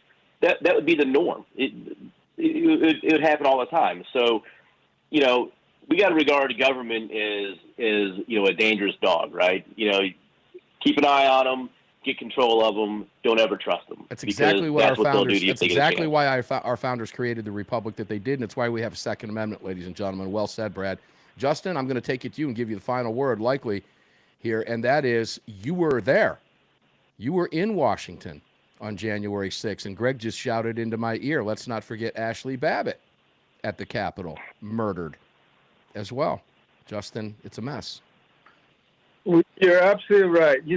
We need to bring back tarring and feathering. I think that's the solution. You know what? Can you imagine? That's a fate worse than hell, man. Being tarred and feathered. I can't even imagine that. But Greg just jumped in. He said for a start, and I'll leave it at that. I'm not going to. I can't stop Greg from making his mic live. I'll just say, Greg, don't make your mic live here. That's 30. That's after hours talk. Justin Moon, I want to thank you for being here and thank you for everything that you do and the amazing products that you have over at Car Arms. You guys have that new polymer Tommy gun out now real quick, right? Yeah, polymer stock, lightweight, low cost. Yeah, try it out. What's the retail on that gun? Can you tell me real fast? Oh, we're trying to get it out to the market right now, so we're promoting it heavily. You can find it probably around $1,200, $1,300. Yeah, for a Tommy gun, ladies and gentlemen. I have a Tommy gun from Auto Ordnance, Car Arms. I've been to the Tommy gun factory and the Tommy gun warehouse more times than I have fingers and toes. It's an amazing piece. Make sure to check out Car Arms. And if you've never squeezed the trigger on a car, you're really, truly missing out. Can't wait. My X9 should be here any day. Can't wait to talk with you about that next week, Justin. Ryan Petty, thank you for being here, brother. We love you. Fan favorite for a reason. And Ryan, hang tight. I'm going to give you a buzz after the show. Brad Premo, thank you for everything that you do and everything, the wit and wisdom that you bring to this program, and just the basic common sense that all of you bring to the table every single week on Armed American Radio. Ladies and gentlemen, if you're new to the program, watching us, we hope you enjoyed it. Make sure to subscribe to the podcast. Never miss an episode. Just shy of 23 million downloads. We're going to get up and do it again tomorrow. We'll see you on the radio. Enjoy your day.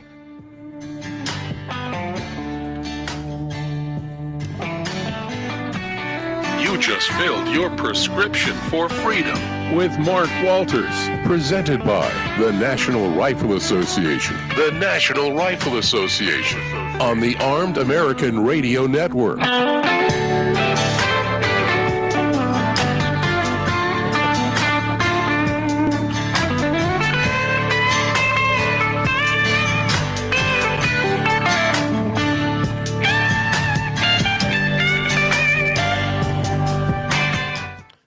Guys, thanks for being here today. Appreciate it very much. Thousands of you watching the program today on X. I haven't checked any of the other platforms, but I really do appreciate it.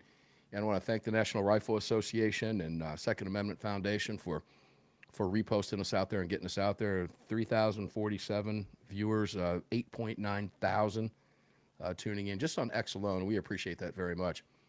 The only two above us on the live on X are InfoWars and Alex Jones, which is not to be unexpected, but we will get there. We need your help to do it. If you enjoy the program, please share it, support us, sign up. Podcast, well, sign up. Just go over and subscribe to the podcast. We're out on the airwaves 6 days a week. Been doing it 17 years. We've been podcasting before podcasting was a word, and we couldn't do it without you. And thank you for being here. We do appreciate it very, very much. Hope you enjoyed the program as much as we enjoy bringing it to you every single day. We're going to get up and do it again tomorrow. You can watch us on this platform or whatever platform you're on, and it's simple to do.